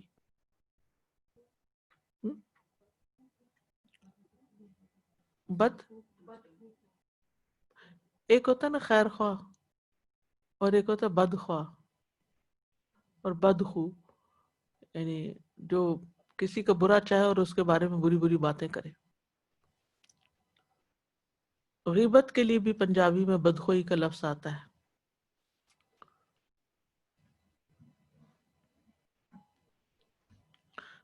جابر انسان، ابو ہریرہ کہتے ہیں رسول اللہ صلی اللہ علیہ وسلم نے فرمایا ایک مرتبہ جنت اور جہنم میں باہمی مباحثہ ہوا. جنت کہنے لگی کہ مجھ میں صرف فقراء اور کم حیثیت لوگ داخل ہوں گے. جہنم کہنے لگی مجھ میں صرف جابر اور متکبر لوگ داخل ہوں گے. اللہ نے جہنم سے فرمایا کہ تو میرا عذاب ہے، میں جسے چاہوں گا تیرے ذریعے اسے سزا دوں گا. اور جنت سے فرمایا تو میری رحمت ہے، میں جس پر چاہوں گا تیرے ذریعے رحم کروں گا. پھر اسی طرح لوگوں کو سخت سزائیں دینا. خالد بن ولید کہتے ہیں میں نے رسول اللہ صلی اللہ علیہ وسلم کو فرماتے ہوئے سنا قیامت کے روز اللہ کے ہاں اس آدمی کو شدید ترین عذاب دیا جائے گا جو دنیا میں لوگوں کو سخت سزائیں دیتا تھا. اب اس میں ہمارا دھیان عام طور پہ چلا جاتا ہے بڑے بڑے بادشاہوں کی طرف یا پولیس کی طرف یا کوئی ایسے لوگوں کی طرف کہ جو عام طور پر مجرموں کے ساتھ ڈیل کرتے ہیں. لیکن اگر وہ حق کے ساتھ کرتے ہیں تو اس پہ پکڑ نہیں، لیکن اگر وہ زیادتی کرتے ہیں تو پھر پکڑ ہے. لیکن اس کے علاوہ بھی آپ دیکھیں کہ بعض اوقات آپ نے ایسے ویڈیو کلپس دیکھے ہوں گے کہ جس میں کوئی مولوی حضرات جو ہیں وہ بچوں کو اتنا مار رہے ہیں ظلم کر رہے ہیں. تو یہ بھی جو ہے یہ بھی اس میں شامل ہو جاتا ہے کہ چھوٹی سی غلطی پر بڑی بڑی سزا دے دینا، گھنٹوں کھڑا کر دینا، دھوپ میں کھڑا کر دینا، کان پکڑوا کے کھڑا کر دینا، یعنی معمولی بات پر بڑی سزا. اچھا پھر ایک یہ ہے کہ ہم دوسروں کی بات کیوں کریں، ہم اپنے اپنے گھروں میں دیکھیں کہ کئی مائیں جو ہیں وہ بچوں کے لیے بہت ظالم ہوتی ہیں. یعنی چھوٹے چھوٹے بچوں کو، معصوم بچوں کو مارتی پیٹتی ڈانٹتی ڈپٹتی پٹخا پٹخا کے مارتی، ان کو ذلیل کرتی، ان کی تو ان بچوں کی سیلف اسٹیم بالکل لو ہو جاتی ہے، کانفیڈنس کھو بیٹھتے ہیں اور غمگین ہو جاتے ہیں، ساری زندگی کے لیے دکھی ہو جاتے ہیں. کیونکہ ماں باپ ہی ایسا سہارا ہوتے ہیں کہ جن کے پاس انسان غم لے جاتا ہے اور وہ غموں کو ہلکا کرتے ہیں. اور کہاں یہ کہ ماں باپ ہی ویسے نکل آئیں. اسی طرح بعضوں کا سوتیلے والدین جو ہیں ان کے بارے میں کہانیاں مشہور ہیں کہ وہ ظلم کرتے ہیں. اور لٹرلی کسی نے مجھے بتایا کہ وہ یعنی کہ ایک ماں جو تھی وہ سر کے اوپر مارتی تھی بچے کے اور کھانے کو صحیح نہیں دیتی تھی اور وہ سخت مزدوری کرواتی اور کام کرواتی. تو کتنی کہانیاں سوتیلی ماؤں کی مشہور ہیں. تو کوئی بھی اسی طرح ساس کا بہو پہ ظلم کرنا یا بہو کا وائس ورثہ ساس پہ کرنا کہ بوڑھے ہیں اور خیال نہ رکھنا، تو ظلم جو ہے اس کی کوئی بھی ایسی قسم جس میں لوگوں کو تکلیف پہنچے. بیسیکلی یہاں لوگوں کو اذیت دینے کی بات ہے. تو جو دنیا میں کسی کو تکلیف دے گا قیامت کے دن اس کو بھرے گا. اسی طرح بعض باتیں جو ہوتی ہیں وہ بھی بہت سخت ہو جاتی ہیں. یعنی چھوٹی سی کسی غلطی تو تانے دینا شروع کر دینا، گالیاں دینا شروع کر دینا. تو یہ ان سب چیزوں سے پرہیز کرنے کی ضرورت ہے. پھر اسی طرح لوگوں پہ ظلم کرنے کی ایک اور حدیث ہے صحیح مسلم میں. رسول اللہ صلی اللہ علیہ وسلم نے فرمایا دوزخ والوں کی دو قسمیں ہیں کہ جنہیں میں نے نہیں دیکھا. ایک قسم تو ان لوگوں کی ہے جن کے پاس بیلوں کی دموں کی طرح کوڑے ہیں، بیلوں کی دموں کی طرح کوڑے ہیں جن سے وہ لوگوں کو مارتے ہیں. اور دوسری عورتوں کے بارے میں جو آگے آئے گا. پھر جانوروں پہ ظلم کرنا، یعنی انسانوں کے علاوہ جانوروں پہ. رسول اللہ صلی اللہ علیہ وسلم نے فرمایا میرے سامنے جہنم پیش کی گئی تو میں نے اس میں بنی اسرائیل کی ایک عورت دیکھی جسے اپنی بلی کے بارے میں عذاب دیا جا رہا تھا. اس نے اسے باندھ دیا تھا، نہ اسے کچھ کھلایا پلایا، نہ ہی اسے چھوڑا کہ وہ زمین کے چھوٹے موٹے جاندار اور پرندے وغیرہ کھا لیتی، یعنی خود اپنے لیے ہنٹ کر لیتی. تو اس میں بھی بہت پکڑ ہے. یہ بنی اسرائیل کے لوگ اپنے وقت کے مسلمان تھے. تو یہ وہ سزائیں ہیں کہ جو مسلمانوں کو بھی ہو سکتی ہیں. پھر جاہلیت کی پکارنا. نبی صلی اللہ علیہ وسلم نے فرمایا جس نے جاہلیت کا نعرہ لگایا وہ جہنم کے ایندھنوں میں سے ایک ایندھن ہے. جاہلیت کا پکار کیا تھی؟ جیسے ایک موقع پر انصار اور مہاجرین میں کچھ کشمکش ہو گئی تو انصار نے پکارا یا للانصار اور دوسروں نے یا للمہاجرین. تو نبی صلی اللہ علیہ وسلم نے فرمایا دعوها، ان باتوں کو چھوڑو، یہ جاہلیت کی پکار ہے یا جاہلیت کی گندی چیزوں میں سے ہے. تو قومیت کے نام پہ لوگوں کو بھڑکا دینا، ذات پات کے نام پہ بھڑکا دینا، یا اسی طرح جاہلیت کے دور میں جس قسم کی باتیں ہوتی تھیں وہ اختیار کرنا. کسی کو یہ کہنا کہ اللہ تمہیں کبھی معاف نہیں کرے گا، یہ جملہ نہیں کہنا چاہیے کسی کو بھی. بعض اوقات لوگوں میں اختلاف ہوتا ہے، لڑائی ہوتی ہے، تو انسان یہ سمجھتا ہے کہ میرا حق مارا گیا ہے اور میں حق پہ ہوں اور میں جس کے بارے میں جو چاہوں کہہ دوں. رسول اللہ صلی اللہ علیہ وسلم نے فرمایا بنی اسرائیل میں 2 آدمی آپس میں بھائی بھائی بنے ہوئے تھے. ایک گناہوں میں ملوث تھا جبکہ دوسرا عبادت میں کوشاں رہتا. عبادت میں راغب جب بھی دوسرے کو گناہ میں دیکھتا تو اسے کہتا کہ باز آ جا. آخر ایک دن اس نے دوسرے کو گناہ میں پایا تو کہا باز آ جا. اس نے کہا مجھے رہنے دو، میرا معاملہ میرے رب کے ساتھ ہے، کیا تو مجھ پہ نگران بنا کے بھیجا گیا؟ تو اس نے کہا اللہ کی قسم اللہ تجھے کبھی معاف نہیں کرے گا، یا یہ کہا کہ تجھے جنت میں داخل نہیں کرے گا. استغفر اللہ. وہ دونوں فوت ہوئے، رب العالمین کے سامنے جمع ہوئے. اللہ نے عبادت میں کوشش کرنے والے سے فرمایا کیا تو میرے متعلق جاننے والا تھا، یا جو میرے ہاتھ میں اس پر تجھے قدرت حاصل تھی؟ اور پھر گناہگار سے فرمایا جا میری رحمت سے جنت میں داخل ہو جا، اور دوسرے کے متعلق کہا جا تو جہنم میں جا. یعنی یہ دنیا میں عبادت کر رہا تھا لیکن زبان کی بے احتیاطی کی وجہ سے اس کے لیے جہنم ہو گئی، اور وہ جو برے کام کر رہا تھا وہ اللہ کی رحمت کی وجہ سے معاف کر دیا گیا. تو لوگوں کے بارے میں ججمنٹل ہونا جو ہے یہ بھی ایک بہت بڑی غلطی. فلاں ایسا ہے، فلاں کا تو یہ انجام ہوگا، یا یہ کہ بعض اوقات مائیں غصے میں آ کر بچوں کو اس قسم کی باتیں کرتی ہیں، ڈوب مرو، تمہارا بیڑا غرق ہو، یا اور اس قسم کے جملے جو بد دعاؤں کی شکل میں ہوتے ہیں. تو ان سے بھی پرہیز کرنا چاہیے، کیونکہ اگر وہ اس کا مستحق نہ ہو تو کیا ہوتا ہے، جو بولنے والا ہے وہ پلٹ کے واپس اس پہ آ جاتی ہے بات. یا یہ کہنا کہ تمہاری زندگی میں تو کبھی کوئی خیر ہو ہی نہیں سکتی، تم کبھی کما نہیں سکو گے، تمہارے اندر تو کوئی برکت نہیں ہوگی، تمہارا یہ نہیں ہونے والا، تمہارا وہ نہیں ہونے والا. ایسی کبھی کوئی بات نہ کرے، اس لیے کہ اللہ کو پتا ہے کہ کس کے ساتھ کیا ہونے والا ہے. یعنی جو چیزیں اللہ تعالیٰ کے اختیار میں ہیں ان کو بندوں کو اپنے اختیار میں نہیں لینا چاہیے، بندوں کو ان کے بارے میں فیصلہ نہیں کرنا چاہیے. پھر مسلمان بھائی سے ناراض رہنا. رسول اللہ صلی اللہ علیہ وسلم نے فرمایا مسلمان کے لیے 3 دن سے زائد اپنے مسلمان بھائی کو چھوڑنا جائز نہیں. جس نے 3 دن سے زائد چھوڑ دیا اور اسی حالت میں مر گیا تو وہ آگ میں داخل ہوگا. پھر اسی طرح والدین کی خدمت نہ کرنا. آپ نے ایک مرتبہ فرمایا کہ ممبر پہ آپ چڑھے اور 3 مرتبہ فرمایا آمین آمین آمین.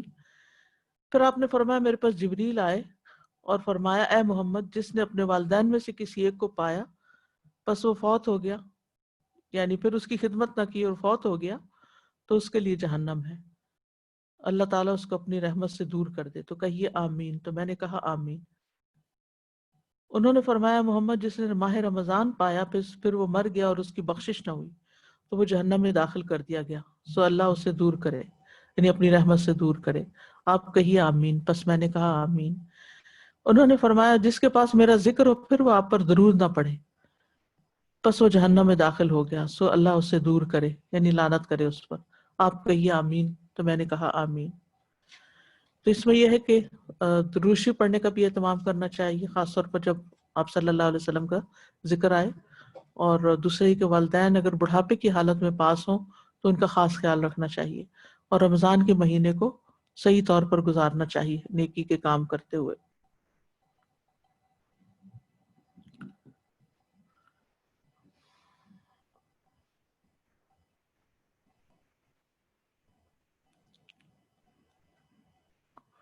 پھر مالی معاملات سے متعلق باطل طریقوں سے مال کھانا، حرام طریقوں سے.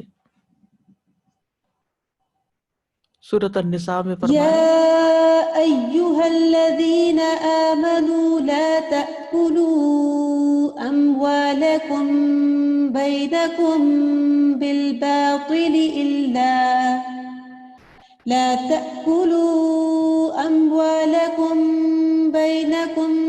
بالباطل إلا أن تجارة عن تراض منكم ولا تقتلوا أنفسكم إن الله كان بكم رحيما ومن يفعل ذلك عدوانا وظلما فسوف نصليه نارا وكان ذلك على الله يسيرا۔ اے لوگو جو ایمان لائے ہو، اپنے مال آپس میں باطل طریقے سے نہ کھاؤ، یعنی ناحق نہ کھاؤ، مگر یہ کہ تمہاری آپس کی رضامندی سے تجارت کی کوئی صورت ہو، اور اپنے آپ کو قتل نہ کرو، بے شک اللہ تم پر ہمیشہ سے مہربان ہے۔ جو زیادتی اور ظلم سے ایسا کرے گا عنقریب ہم اسے آگ میں جھونکیں گے۔ خطاب کس سے ہے؟ یا ایھا الذین آمنوا سے، اور یہ اللہ پر ہمیشہ سے بہت آسان ہے۔ پھر جھوٹی قسمیں کھا کے دوسروں کا حق مارنے والا۔ ابو امامہ کہتے ہیں رسول اللہ صلی اللہ علیہ وسلم نے فرمایا، جس نے اپنی قسم کے ذریعے سے کسی مسلمان کا حق مارا، اللہ نے اس کے لیے آگ واجب کر دی اور اس پر جنت حرام ٹھہرائی۔ ایک شخص نے آپ سے کہا، اگرچہ وہ معمولی سی چیز ہو اے اللہ کے رسول، آپ نے فرمایا چاہے وہ پیلو کے درخت کی ایک شاخ ہی کیوں نہ ہو۔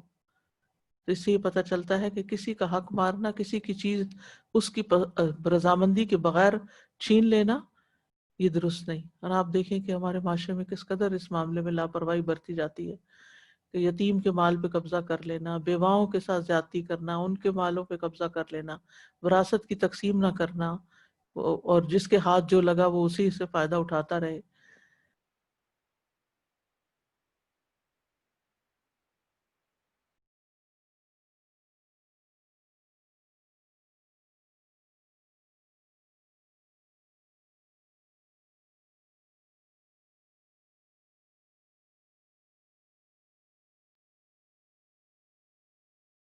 ظلما إنما يأكلون في بطونهم نارا وسيصلون سعيرا۔ بے شک جو لوگ یتیموں کے اموال ظلم سے کھاتے ہیں، وہ اپنے پیٹوں میں آگ کے سوا کچھ نہیں کھاتے، اور وہ عنقریب بھڑکتی آگ میں داخل ہوں گے۔ پھر اسی طرح حرام کمائی کرنا، فرمایا جس نے گناہ اور حرام کا مال کمایا پھر اس سے رشتہ دار کو دیا یا صدقہ کیا یا اسے اللہ کے راستے میں خرچ کیا، یہ سارے نیکی کی جگہ ہیں خرچ کرنے کی، تو اس کے سب مال کو جمع کیا جائے گا، پھر اسے اس کے ساتھ جہنم میں پھینکا جائے گا۔ پھر ہے سود کھانا،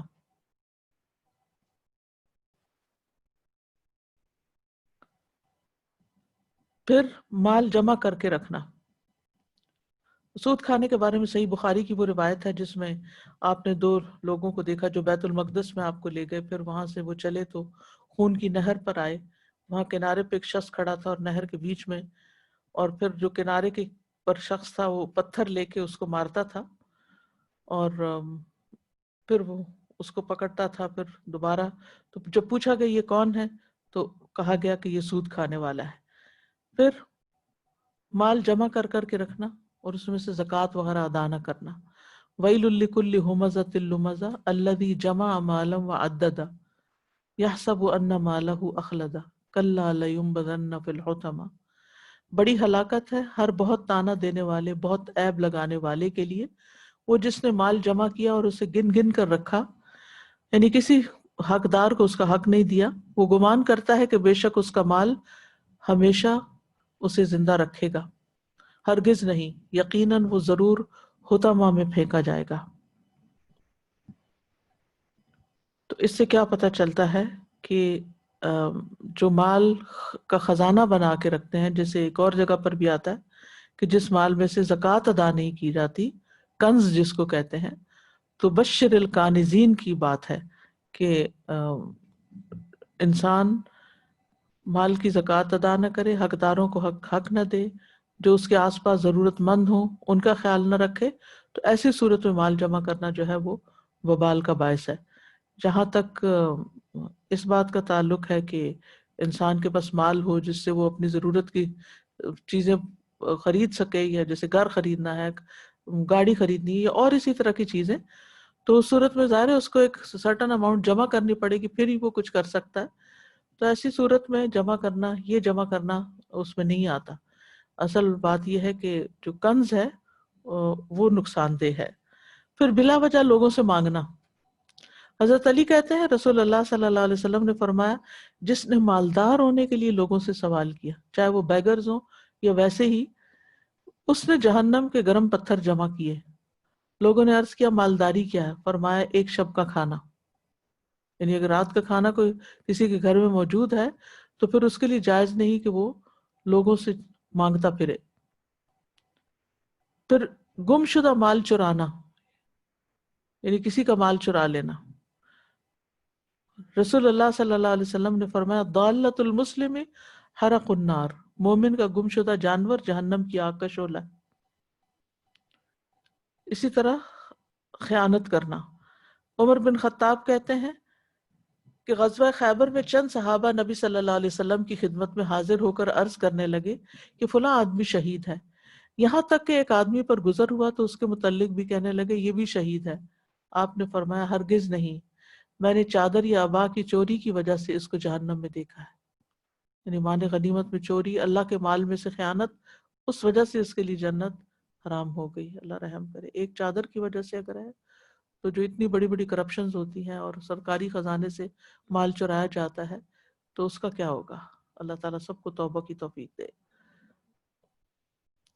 پھر دنیا داری سے متعلق فَأَمَّا مَنْ طَغَى وَآثَرَ الْحَيَاةَ الدُّنْيَا فَإِنَّ الْجَحِيمَ هِيَ الْمَأْوَىٰ. جو شخص حد سے بڑھ گیا اور اس نے دنیا کی زندگی کو ترجیح دی، بے شک جہنم ہی اس کا ٹھکانہ ہے. چاندی کے برتنوں میں کھانا پینا. رسول اللہ صلی اللہ علیہ وسلم نے فرمایا جو شخص چاندی کے برتن میں پیتا ہے وہ اپنے پیٹ میں جہنم کی آگ گھٹ گھٹ کر کے ڈال رہا ہے. پھر ذمہ داریوں کو پورا نہ کرنا. رسول اللہ صلی اللہ علیہ وسلم نے فرمایا جو شخص کسی رعایا کا نگہبان بنے پھر اسے دھوکہ دے تو وہ آگ میں ہے. پھر اسی طرح غلط فیصلے کرنا، لا علمی میں فیصلے کرنا جیسے ججز وغیرہ ہوتے ہیں. پھر عورتوں سے متعلق کچھ احادیث ہیں. رسول اللہ صلی اللہ علیہ وسلم نے فرمایا بے شک فساق جہنمی ہیں. کہا گیا اللہ کے رسول فساق کون ہے؟ فرمایا عورتیں ہیں. ایک آدمی نے کہا اللہ کے رسول کیا وہ ہماری مائیں اور بہنیں نہیں اور بیویاں نہیں؟ آپ نے فرمایا کیوں نہیں، لیکن جب ان کو نعمتیں ملتی ہیں تو شکر ادا نہیں کرتی اور جب ان کو آزمایا جاتا ہے تو صبر نہیں کرتی. یعنی ان دو چیزوں کی کمی کی وجہ سے. تو جو بھی نعمت ہو اس کو اکنالج کریں، اس کو اپریشیٹ کریں، اس پہ شکر ادا کریں جو دینے والا ہے، کیونکہ شکر ادا کرنے میں چیز کو بھی اپریشیٹ کرتے ہیں اور جو دے رہا ہے اس کو بھی اپریشیٹ کرتے ہیں. ایک اور جگہ پر آپ نے فرمایا اے عورتوں کی جماعت صدقہ کرو کیونکہ میں نے جہنم میں زیادہ تمہیں کو دیکھا ہے. انہوں نے کہا یا رسول اللہ ایسا کیوں؟ فرمایا تم لان تان بہت کرتی ہو اور شوہر کی ناشکری کرتی ہو. پھر زبان سے اذیت دینا. ابو ہریرہ کہتے ہیں ایک آدمی نے بارگاہ نبوت میں عرض کیا یا رسول اللہ بے شک صلی اللہ علیہ وسلم بے شک فلاں عورت کثرت سے نماز روزہ اور صدقہ کرنے میں مشہور ہے. یعنی بہت نمازیں بھی پڑھتی ہے، روزے بھی بہت رکھتی ہے، صدقہ بھی کرتی. اگر ہم کسی ایسے بندے کو دیکھتے ہوں کہ واہ کیا شان ہے، کتنا عبادت گزار انسان ہے، لیکن اپنی زبان سے پڑوسیوں کو ستاتی ہے، فرمایا وہ جہنمی ہے. یعنی یہ زبان کی تیزی جو ہے اور اس سے دوسروں کو تکلیف دینا جو ہے یہ بڑی بڑی نیکیوں کو کہا جاتا ہے. تو انسان کے لیے خاموش ہو جانا زیادہ بہتر ہے کسی ایسے موقع پر جہاں اس کو بولنے کی بہت طلب ہو رہی ہو بنسبت اس کے کہ وہ کسی کو ستائے. پھر بچوں کو جان بوجھ کے دودھ نہ پلانے والی عورتوں کے پستانوں کو سانپوں کا نوچنا. رسول اللہ صلی اللہ علیہ وسلم نے فرمایا میرے پاس 2 آدمی آئے، انہوں نے میرا بازو پکڑا اور دشوار گزار پہاڑ پہ لے گئے. ہم ایسی عورتوں کے پاس سے گزرے کہ سانپ ان کے پستانوں کو نوچ رہے تھے، سانپ کاٹ رہے تھے ان کو، یعنی ان کی بریسٹ کو. میں نے پوچھا یہ عورتیں کون ہیں؟ انہوں نے کہا یہ اپنے بچوں کو دودھ نہ پلانے والی عورتیں. یعنی بعض عورتیں یہ کہ ہمارا فکر خراب ہو جائے گا وہ بچوں کو دودھ سے محروم کرتی ہیں، تو یہ بچوں کا حق ہے. تو حق سے محروم کرنا جو ہے ظلم ہے، اور اس کی وجہ سے بچے ساری زندگی کمزور ہو کے کمزوری میں گزارتے ہیں اور بیماریوں میں بعض اوقات پڑ جاتے ہیں کیونکہ امیونٹی بھی ان کی اسٹرانگ نہیں ہوتی. تو یہ ماں کے طرف سے ظلم ہے، اس لیے اس پر پکڑ ہے۔ ہاں اگر ماں بیمار ہے یا بچہ دودھ ہی نہیں پیتا یا کسی وجہ سے خشک ہو گیا ہے تو وہ تو ظاہر اس میں نہیں آتا۔ پھر اسی طرح شرم و حیا سے عاری ہونا، رسول اللہ صلی اللہ علیہ وسلم نے فرمایا دوزخ والوں کی دو قسمیں جو میں نے نہیں دیکھی، ایک تو جن کے پاس بیلوں کی دموں کی طرح کوڑے ہیں جس سے وہ لوگوں کو مارتے ہیں، دوسری قسم ان عورتوں کی ہے جو لباس پہننے کے باوجود ننگی رہتی، یعنی ٹائٹ لباس ہے، سارے بریسٹ، سارا اگلا پچھلا فگر جو ہے انسان کا نظر آ رہا ہے، اسے یا سکارف لینا اور اتنا چھوٹا کہ جس سے نہ کندھے ڈھانکے جائیں اور نہ انسان کی جو ہے بریسٹ ڈھانکی جائے، کیونکہ قرآن مجید میں واضح طور پر آتا ہے یدنین علیہن من جلابیبہن، جلباب کا لفظ بھی آتا ہے، اور دوسری طرف وَلْيَضْرِبْنَ بِخُمُرِهِنَّ عَلَى جُيُوبِهِنَّ، انہیں چاہیے کہ اپنے خمار جو ہیں وہ اپنی گریبانوں پہ ڈالیں، یعنی اپنے بریسٹ وغیرہ پہ ڈالیں اور اپنی زینت کی جگہ کو چھپائیں۔ تو اور اسی طرح یہ کہ جو نیچے کا لباس ہے اس کو بھی دیکھنا چاہیے کہ وہ اتنا ٹائٹ تو نہیں، یا بازو اتنے ٹائٹ تو نہیں کہ پورا فگر نظر آ رہا ہو، کیونکہ چادر لینے کا یا اوپر کے ڈریس کا باہر نکلتے ہوئے مطلب ہی یہی ہے کہ انسان اپنے آپ کو باحیا رکھے۔ فرمایا وہ عورتیں جنت میں داخل نہ ہوں گی اور نہ جنت کی خوشبو پا سکیں گی، جنت کی خوشبو اتنی مسافت سے محسوس کی جا سکتی ہے، یعنی دور دور تک آ رہی ہوگی لیکن ان عورتوں تک نہیں پہنچے گی۔ پھر جہنم سے بچانے والے کچھ اعمال ہیں جن میں سب سے پہلے توحید خالص، لا الہ کا سچے دل، لا الہ الا اللہ کا سچے دل سے اقرار کرنا، پھر شہادتین کا اقرار۔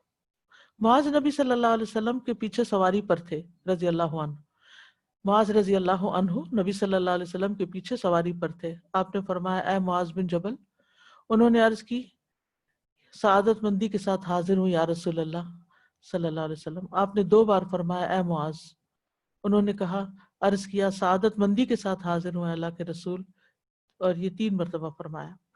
اس کے بعد آپ نے فرمایا جو شخص سچے دل سے اس بات کی گواہی دے کہ اللہ کے سوا کوئی معبود نہیں اور بے شک محمد صلی اللہ علیہ وسلم اللہ کے رسول ہیں، تو اللہ اس کو دوزخ کی آگ پہ حرام کر دیتا ہے۔ پھر نمازوں کی حفاظت،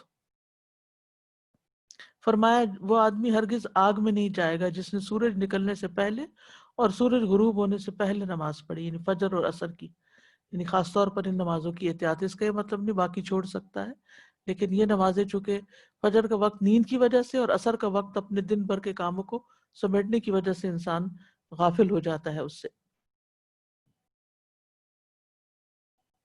پھر اسی طرح 40 دن تکبیر اولیٰ میں شمولیت، انس بن مالک کہتے ہیں رسول اللہ صلی اللہ علیہ وسلم نے فرمایا جس نے 40 دن جماعت کے ساتھ نمازیں پڑھی، یعنی مردوں کے لیے ہے، اور امام کے ساتھ تکبیر تحریمہ پاتا رہا تو اس کے لیے 2 آزادیاں لکھ دی جاتی ہیں، ایک جہنم سے آزادی اور دوسری نفاق سے آزادی، یعنی جلدی مسجد میں جائے اور اللہ اکبر اس کی مسجد کے اندر ہی ہو۔ پھر ظہر سے پہلے اور ظہر کے بعد 4 رکعتیں پڑھنا، ہم عام طور پر پہلی 4 تو پڑھتے ہیں، بعد کی صرف 2 پڑھ دیتے ہیں، نفل نہیں پڑھتے۔ ام حبیبہ زوجہ نبی صلی اللہ علیہ وسلم نے کہا رسول اللہ صلی اللہ علیہ وسلم نے فرمایا جو شخص ظہر سے پہلے 4 رکعت یعنی سنن راتبہ اور اس کے بعد کی 4 رکعت کی پابندی کرے گا وہ آگ پر حرام کر دیا جائے گا۔ پھر نرم مزاج اور آسان ہونا، ایزی وے، ایزی گوئنگ۔ ابن مسعود سے مروی ہے رسول اللہ صلی اللہ علیہ وسلم نے فرمایا کیا میں تم لوگوں کو ایسے شخص کے بارے میں نہ بتاؤں جس پر دوزخ کی آگ حرام اور وہ آگ پر حرام ہے؟ ہر وہ شخص جو قریب رہنے والا ہے، نرم ہے اور آسان ہے، یعنی اس سے بات کرنا مشکل نہیں اور نرمی سے معاملہ کرتا ہے اور قریب رہتا ہے، مطلب یہ ہے کہ لوگوں کے ساتھ گھل مل جاتا ہے، یعنی ڈسٹنس، بہت ڈسٹنس، اب تو سوشل ڈسٹنسنگ رکھنی پڑتی ہے، لیکن مطلب یہ ہے کہ لیے دیے نہیں رہتا، اپنے آپ میں نہیں رہتا، لوگوں کے ساتھ سلام دعا میل ملاقات کرتا ہے، لوگ آسانی سے اس کو اپنا مسئلہ بیان کر سکتے ہیں۔ پھر اللہ کے راستے میں قدم غبار آلود ہونا، ابایا بن رفاع کہتے ہیں کہ میں جمعہ کے لیے جا رہا تھا، راستے میں ابو ابس رضی اللہ عنہ سے میری ملاقات ہو گئی، انہوں نے کہا میں نے رسول اللہ صلی اللہ علیہ وسلم سے سنا کہ جس کے قدم اللہ کی راہ میں غبار آلود ہوئے اللہ اسے جہنم پر حرام کر دے گا. یعنی جو اللہ کے راستے میں نکلا، اللہ کے دین کی تعلیم کے لیے، خدمت کے لیے، جہاد کے لیے، جو بھی یعنی فی سبیل اللہ کام ہے، اور اس کو زمین کی مٹی نے چھو لیا اس کے پاؤں کو، یعنی مطلب یہ ہے کہ خوب محنت کی اس نے، تو وہ بھی آگ پہ حرام کر دیا جائے گا. اسی طرح ابن مسعود کہتے ہیں رسول اللہ صلی اللہ علیہ وسلم نے فرمایا کیا میں تمہیں ایسے شخص کے بارے میں نہ بتاؤں جس پر دوزخ کی آگ حرام ہے اور وہ آگ پر حرام ہے؟ ہر وہ شخص جو قریب رہنے والا، نرم اور آسان ہے. یہ تو ہو گیا. پھر جہنم سے پناہ مانگنے کی دعائیں، جہنم سے بچنے کی دعائیں، اور یہ دعائیں بھی ہم سب کو پڑھنی چاہیے. رسول اللہ صلی اللہ علیہ وسلم نے فرمایا اللہ سے جہنم کی عذاب کی پناہ مانگا کرو، یعنی اللہ تعالیٰ سے سوال کیا کرو کہ اللہ تعالیٰ جہنم کی آگ سے بچائے، جسے ہم وقنا عذاب النار دعا کے آخر میں پڑھتے ہیں. آپ نے یہ بھی فرمایا کہ جو شخص 3 مرتبہ جہنم سے پناہ مانگ لے، جہنم خود کہتی ہے اللہم اجرہ منی، اے اللہ اس بندے کو مجھ سے بچا لے. سورۃ آل عمران میں جہنم سے بچنے کی دعا آتی ہے.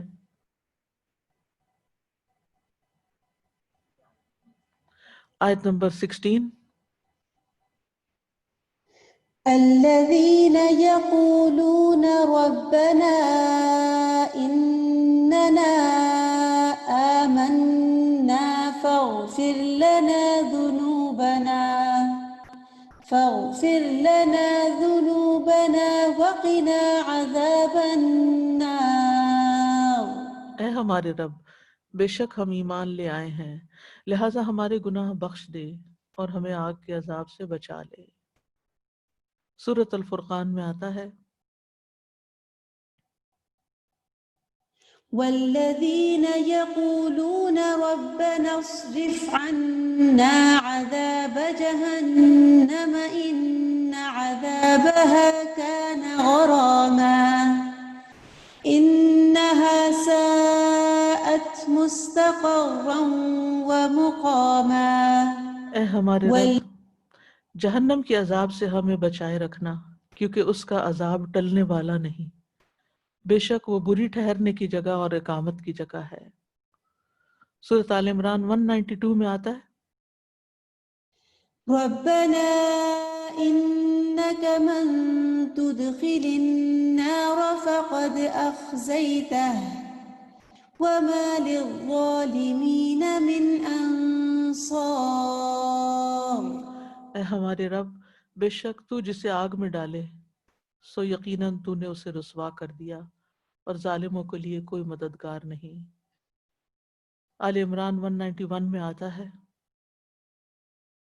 الذين يذكرون الله قياما وقعودا وعلى جنوبهم ويتفكرون في خلق السماوات والأرض ربنا ما خلقت هذا باطلا سبحانك فقنا عذاب النار. اے ہمارے رب، تو نے یہ بے مقصد پیدا نہیں کیا، تو پاک ہے، سو ہمیں آگ کے عذاب سے بچا لے. آمین. اسی طرح حدیث میں بھی دعا آتی ہے اللہم انی اعوذ بک من الکسل والحرم والمأثم والمغرم ومن فتنة القبر وعذاب القبر ومن فتنة النار وعذاب النار. اے اللہ، بے شک میں تیری پناہ مانگتا ہوں سستی سے، بہت زیادہ بڑھاپے سے، گناہ سے، قرض سے، اور قبر کی آزمائش سے، اور قبر کے عذاب سے، اور آگ کی آزمائش سے، اور آگ کے عذاب سے. کتنی زبردست دعا ہے یہ، صحیح بخاری کی ہے. اللہ ہم سب کو ان چیزوں سے محفوظ رکھے. پھر تشہد میں جہنم سے پناہ مانگنے کا حکم ہے. ابو ہریرہ رضی اللہ عنہ سے روایت ہے کہ رسول اللہ صلی اللہ علیہ وسلم نے فرمایا جب تم میں سے کوئی تشہد پڑھے تو وہ اللہ سے 4 چیزوں کی پناہ مانگے. جہاں ہم رب جلنی والی دعا پڑھتے ہیں نا، اس جگہ اللہم انی اعوذ بک من عذاب جہنم ومن عذاب القبر ومن فتنة المحیا والممات ومن شر فتنة المسیح الدجال. اے اللہ میں تجھ سے جہنم کے عذاب اور قبر کے عذاب اور زندگی اور موت کے فتنے اور مسیح دجال کے فتنے کے شر سے پناہ مانگتا ہوں۔ یہ صحیح مسلم کی روایت ہے۔ رات کو سوتے وقت کی جو دعا ہے اس میں بھی جہنم سے پناہ مانگی گئی ہے۔ الحمدللہ الذی کفانی و آوانی و اطعمنی و سقانی والذی من علی فافضل والذی آتانی فاجزل الحمدللہ علی کل حال اللہم رب کل شیء وملیک کل شیء وإلہ کل شیء ولک کل شیء اعوذ بک من النار۔ اس اللہ کا شکر جس نے میری کفایت کی، مجھے ٹھکانہ دیا، مجھے کھلایا پلایا۔ وہ ذات جس نے مجھ پر مہربانی کی اور احسان فرمایا، اور وہ ذات جس نے مجھے دیا اور خوب دیا۔ ہر حال ہی میں اللہ کا شکر۔ اے اللہ ہر چیز کے رب اور ہر چیز کے مالک اور ہر چیز کے معبود، ہر چیز تیری ہی ملکیت میں ہے، میں آگ سے تیری پناہ مانگتا ہوں۔ رسول اللہ صلی اللہ علیہ وسلم نے فرمایا، جس آدمی نے بستر پر لیٹ کر یہ دعا پڑھی، یہ سونے کی دعاؤں میں سے ہے، ایپ بھی ہے سونے جاگنے کے اذکار، اس میں آپ دیکھ سکتے ہیں۔ الحمدللہ الذی کفانی و آوانی، الحمدللہ الذی اطعمنی و سقانی، الحمدللہ الذی من علی فافضل، اللہم انی اسألک بعزتک ان تنجینی من النار۔ ساری تعریف اس اللہ کے لیے ہے جس نے میری کفایت کی اور مجھے ٹھکانہ دیا۔ ساری تعریف اس اللہ کے لیے جس نے مجھے کھلایا اور پلایا۔ ساری تعریف اس اللہ کے لیے جس نے مجھ پر مہربانی کی اور احسان کیا۔ اے اللہ میں تجھ سے تیری عزت کے واسطے سے سوال کرتا ہوں کہ تو مجھے آگ سے نجات دے۔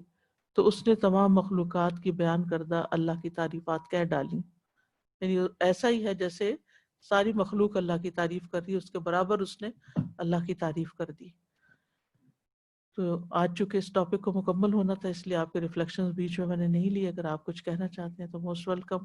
یہاں ہمارا یہ باب ختم ہوا، انشاءاللہ ہم نیکسٹ ویک جنت کا بیان پڑھیں گے، اگر آپ میں سے کوئی کچھ شامل کرنا چاہے تو۔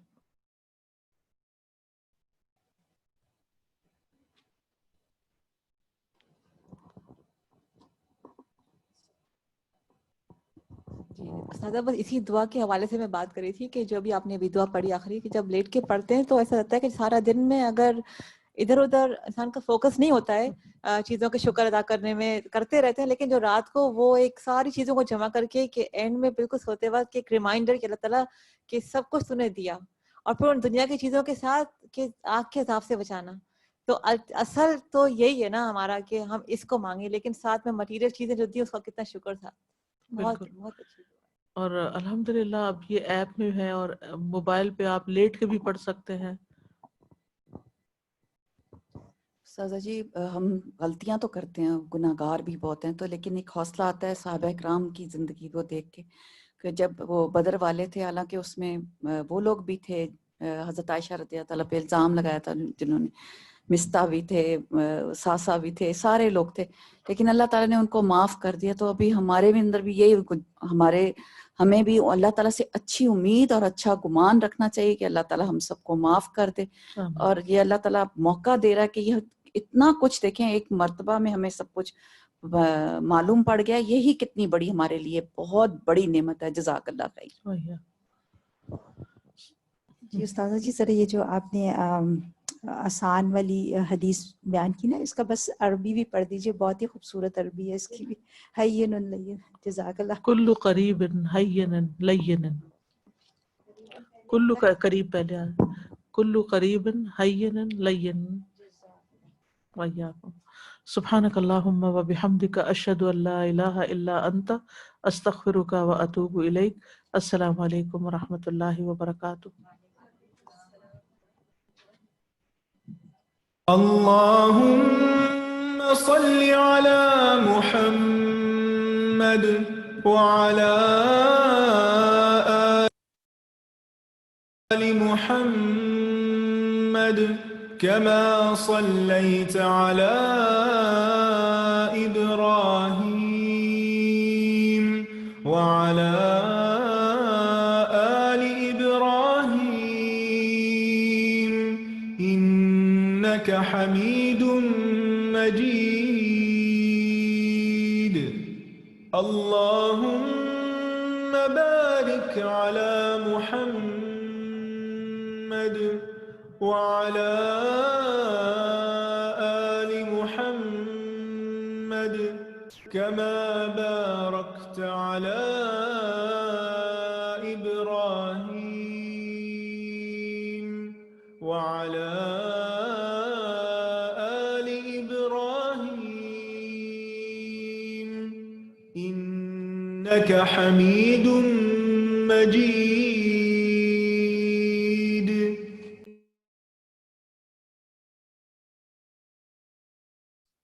Bismillahirrahmanirrahim.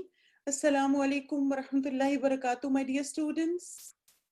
آپ سب کیسے ہیں؟ جزاک اللہ خیرن کثیرہ پیاری استاذہ.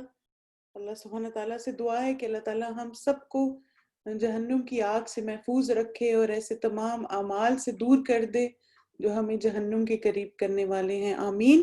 آپ سب کیسے ہیں؟ ٹھیک ہے؟ چلیے انشاءاللہ دعا کے بعد 1-2 پوائنٹس آف ایکشن اور پھر انشاءاللہ ہم اپنے آج کے اسٹار اسٹوڈنٹس کی طرف چلیں گے. نحمدہ ونصلی علی رسول الکریم اما بعد اعوذ باللہ من الشیطان الرجیم بسم اللہ الرحمن الرحیم. اللہم انا نسألک علما نافعا ورزقا طیبا وعملا متقبلا اللہم اہد قلبی وسدد لسانی واسلل سخیمۃ قلبی. آمین. ایک نا اپنے پاس نوٹ بک میں کچھ چھوٹے ریمائنڈرز اپنے پاس لکھ لینا. جیسے مثلاً آپ دیکھیں کہ آج جیسے تھوڑی پریکٹیکل چیزیں زیادہ تھیں پریکٹیکل لائف میں جو خاص طور پہ خرابیاں ہوتی ہیں اعمال کی. سب سے پہلی چیز جو ہم نے پڑھی تھی وہ تھی عقائد کے بارے میں نا. تو یہ بتائیں کہ کون سے ایسے عقائد ہیں یا ہمارے فیتھ میں کون سی ایسی باتیں ہوتی ہیں جو جہنم میں لے جانے کا باعث بن سکتی ہیں. مثلاً ایک جیسے میں آپ کو اگزامپل دیتی ہوں انشاءاللہ آپ بھی ایڈ آن کرتے جائیے. جیسے مثلاً کفر ہے, منافقت ہے, اور بتائیے کون سے ایسے اعمال ہیں جو کہ شرک, شاباش, جیسے زیارات پہ جانا شرک ہے, بدعات, ایکسیلنٹ. یہ نا آپ اپنے پاس لکھتے جائیں. اب آپ دیکھیں ایک تو یہ جو اگزامپلز ہیں نا یہ ساری دل کی حالتیں ہیں. جیسے کفر, نفاق, شرک یہ دل میں ہوتا ہے انسان کا نا. پھر فزیکلی انسان کون سے جرم کرتے ہیں عقیدے کے معاملے میں, جیسے بدعات. پھر اسی طرح نظر و نیاز جیسے یہ بزرگوں کے ناموں پہ جو چیزیں کی جاتی ہیں. پھر اسی طرح آپ دیکھیں زیارتوں پہ جانا. پھر ہم یہ بھی دیکھتے ہیں کہ جیسے کچھ چیزیں انسان ایموشنلی بھی کرتا ہے, جیسے اس کے ایموشنز ویسے ہوتے ہیں اور وہ ہوتے عقیدے کی خرابی کی وجہ سے. جیسے تکبر آپ نے لکھا, بدگمانی, غیبت. پھر آپ دیکھیں اسی طرح اللہ تعالیٰ کے بارے میں استغفر اللہ بری باتیں سوچنا, بدگمان ہونا, یا اس طرح کی باتیں کہنا, وائی می, میرے ساتھ ہی کیوں ہوتا ہے. تو اب یہ ساری چیزیں کیسی ہیں, یعنی یہ سب عقیدے کی خرابی کی وجہ سے ہوتی ہیں.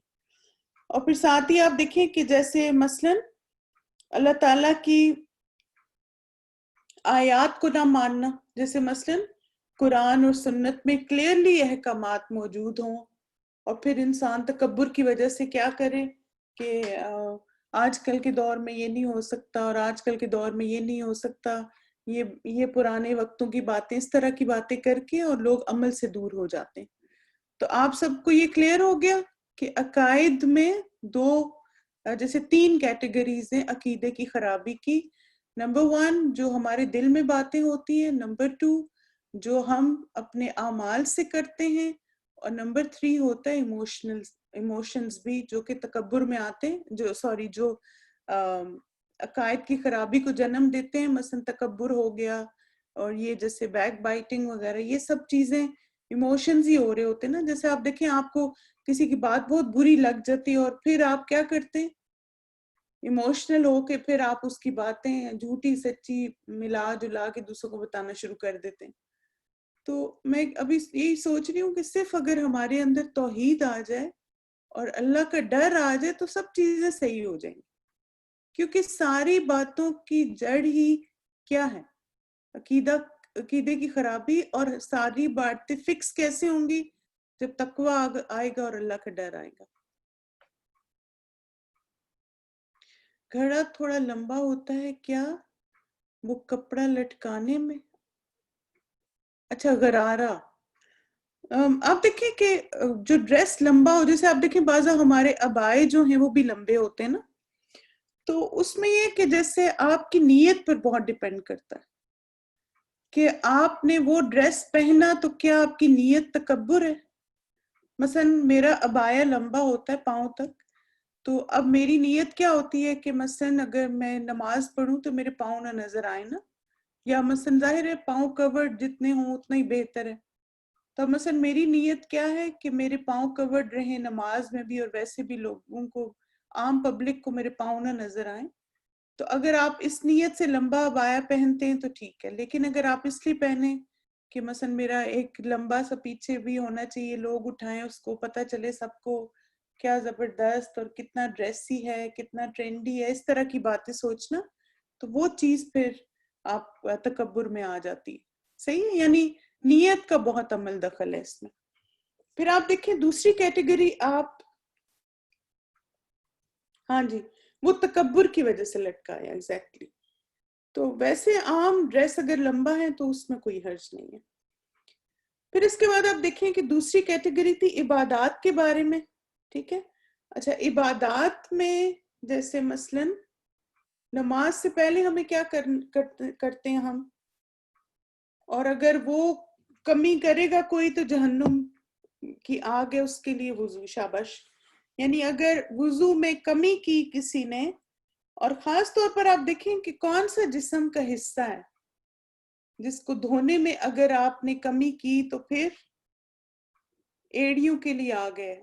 ٹھیک ہے، یعنی پاؤں کو اچھی عائشہ نے تو پاؤں ہی بھیج دیا. عصر کے وقت کب نماز نہیں پڑھ سکتے؟ عصر کے وقت اب دیکھیں نفل نہیں پڑھ سکتے نا، جیسے 2 اوقات ہیں نا جس میں نفل نہیں آپ پڑھ سکتے، ایک تو فجر کے بعد اور ایک عصر کے بعد. اگر آپ نے نفل پڑھنے تو پھر عصر سے کچھ پہلے پڑھ لیں یا پھر مغرب کے ساتھ پڑھ لیں. تو ایک تو ہم نے، اب آپ دیکھیں اس کا اپوزٹ کیا ہے، انشاءاللہ وضو کا اہتمام ہم کریں گے. پھر اسی طرح آپ دیکھیں نماز میں سستی کرنا، نماز چھوڑ ہی دینا، پڑھنا ہی نہ، اور پھر وداؤٹ اینی ریزن نمازوں کو جمع کرنا. یعنی آپ دیکھیں کچھ میڈیکل سٹوڈنٹس کو میں نے دیکھا تو وہ نا وہ کہتے ہیں ہاں ہماری یہ جاب ہوتی ہے، ہماری وہ اسکیجول ہوتا ہے، تو اس لیے ہم گھر آ کے نا ساری نمازیں اکٹھی پڑھ لیتے ہیں. ایسے نہیں ہونا چاہیے. ہاں صرف آپ دیکھیں کہ ڈاکٹرز میں ایکسیپشن کس ڈاکٹر کا ایکسیپشن ہے. جیسے اگر آپ کسی کو آپریٹ کر رہے ہیں، اب اگر ایک ڈاکٹر آپریٹ کر رہے مریض کو تو ظاہر ہے وہ اس کو چھوڑ کے تو نہیں آ سکتا نا. تو پھر یہ کہ جیسے ہی اس کی سرجری ختم ہو تو فوراً وہ نماز پڑھ لے جو اس کی اس سرجری کے دوران آ گئی. اسی طرح کوئی ایمرجنسی آ گئی اور اس وقت جان بچانا زیادہ امپورٹنٹ ہے، اور نماز کا ٹائم بھی اب آپ اس کو اٹینڈ کرنے میں، اس کو میڈیکیشن دینے میں آپ کو جو وقت لگ گیا اس کی وجہ سے اگر تھوڑی نماز ڈیلے یا لیٹ ہوگی تو اس کی پھر بھی رخصت ہے.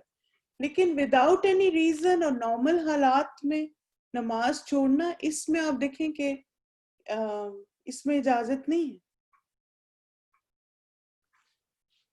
اچھا یہ ہاں اب جیسے ہم اس میں تھوڑا سا مجھے لگتا ہے کہ بعض لوگ پھر وہ زیادہ اسٹرکٹنس بھی کرتے ہیں. کچھ سرجریز میں ایسا ہوتا ہے جیسے جو ہارٹ کی سرجری ہے نا اس میں ٹرنز لیتے ہیں نا ڈاکٹر، کیونکہ 8-12 آور کی سرجری ہوتی ہے تو پہلے ایک ٹیم آتی پھر دوسری آتی ہے، تو اس صورت میں تو ٹھیک ہے. لیکن اگر مریض جو ہے وہ اسٹریچر پہ بیچارہ لیٹا ہوا ہے تو آپ چھوڑ کے جا کے نماز پڑھیں تو اس کی جان نہ چلی جائے، یعنی اس وقت جان بچانا زیادہ پریفرنس ہونی چاہیے نا، کیونکہ آپ کی یہ جاب ہے. الحمدللہ، اللہ مبارک. چلیے اللہ سبحانہ تعالیٰ سے دعا ہے کہ اللہ تعالیٰ ہمیں اپنی عبادات کی حفاظت کرنے کی توفیق عطا فرمائے. آپ دیکھیں اللہ سے دعا مانگے، وہی بات ہے کہ اتق اللہ ویعلمکم اللہ. جب انسان وَاتَّقُوا اللَّهَ وَيُعَلِّمُكُمُ اللَّهُ کہ جب تم اللہ کا تقوی اختیار کرو گے تو اللہ تمہیں سکھا دے گا. انسان کے اندر تقوی آ جائے پھر اس کو خود بخود ایک کرائٹیریا آ جاتا ہے اس کے دل میں کہ اس وقت میری پرائرٹی کیا ہے اور اس وقت کون سا کام کرنا زیادہ اجر و ثواب کا باعث ہے. اور پھر آپ دیکھیں اسی طرح جس سے انشاءاللہ آپ لسٹ بنا لیں، ایک تو کون سے اخلاقی گناہ ہیں، اخلاقی مسائل، خاص طور پہ زبان کی ہم نے بہت زیادہ حفاظت کرنی ہے. تو اس طرح جب آپ کیٹیگرائز کر لیں گے نا سارے اعمال کو تو پھر بہت ایک کلیئرٹی آئے گی آپ کو کہ مجھے کن چیزوں پر کام کرنے کی ضرورت ہے اور کون سی ایسی چیزیں ہیں جو میری یعنی دنیا اور آخرت کو تباہ کرنے والی ہے، مجھے ان سے اپنے آپ کو دور کرنا. ٹھیک ہے، جزاکم اللہ خیرن کثیرا مائی ڈیئر اسٹوڈنٹس. آپ سب کی پارٹیسپیشن کے لیے اور جانے سے پہلے ہمارے start students for quiz number 17 sister Huma Sami, Irma Ansari, Mukhlis Fayyaz, Nadia Usman, Naheed Shoaib, Qurratulain Butt, Sumra Ahmed, Shaheena Ahmed, Uzma Munir. اور ان سب اسٹوڈنٹس کے مارکس ہیں 98% سے لے کے 100% تک. اللہ سبحانہ تعالیٰ آپ سب کے علم اور عمل میں برکت دے and keep up the good work. اچھا ہاں، کبیرہ گناہوں کی لسٹ چلیں انشاءاللہ میں لکھ لیتی ہوں اپنے پاس، نیکسٹ ویک آپ لوگوں سے ضرور شیئر کر لوں گی. چلیے اپنا خیال رکھیے گا، آپ لوگوں سے اب نیکسٹ ویک ملاقات ہوگی. سبحانک اللہم و بحمدک، اشہد ان لا الہ الا انت، استغفرک و اتوب الیک. السلام علیکم ورحمۃ اللہ وبرکاتہ. وعلیکم السلام.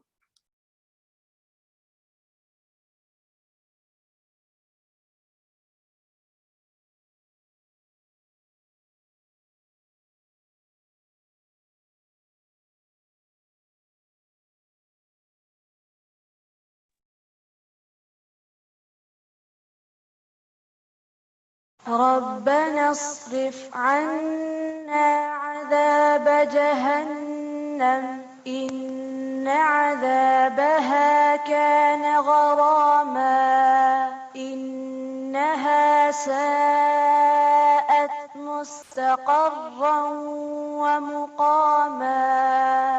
ربنا اصرف عنا عذاب جهنم إن عذابها كان غراما إنها ساءت مستقرا ومقاما.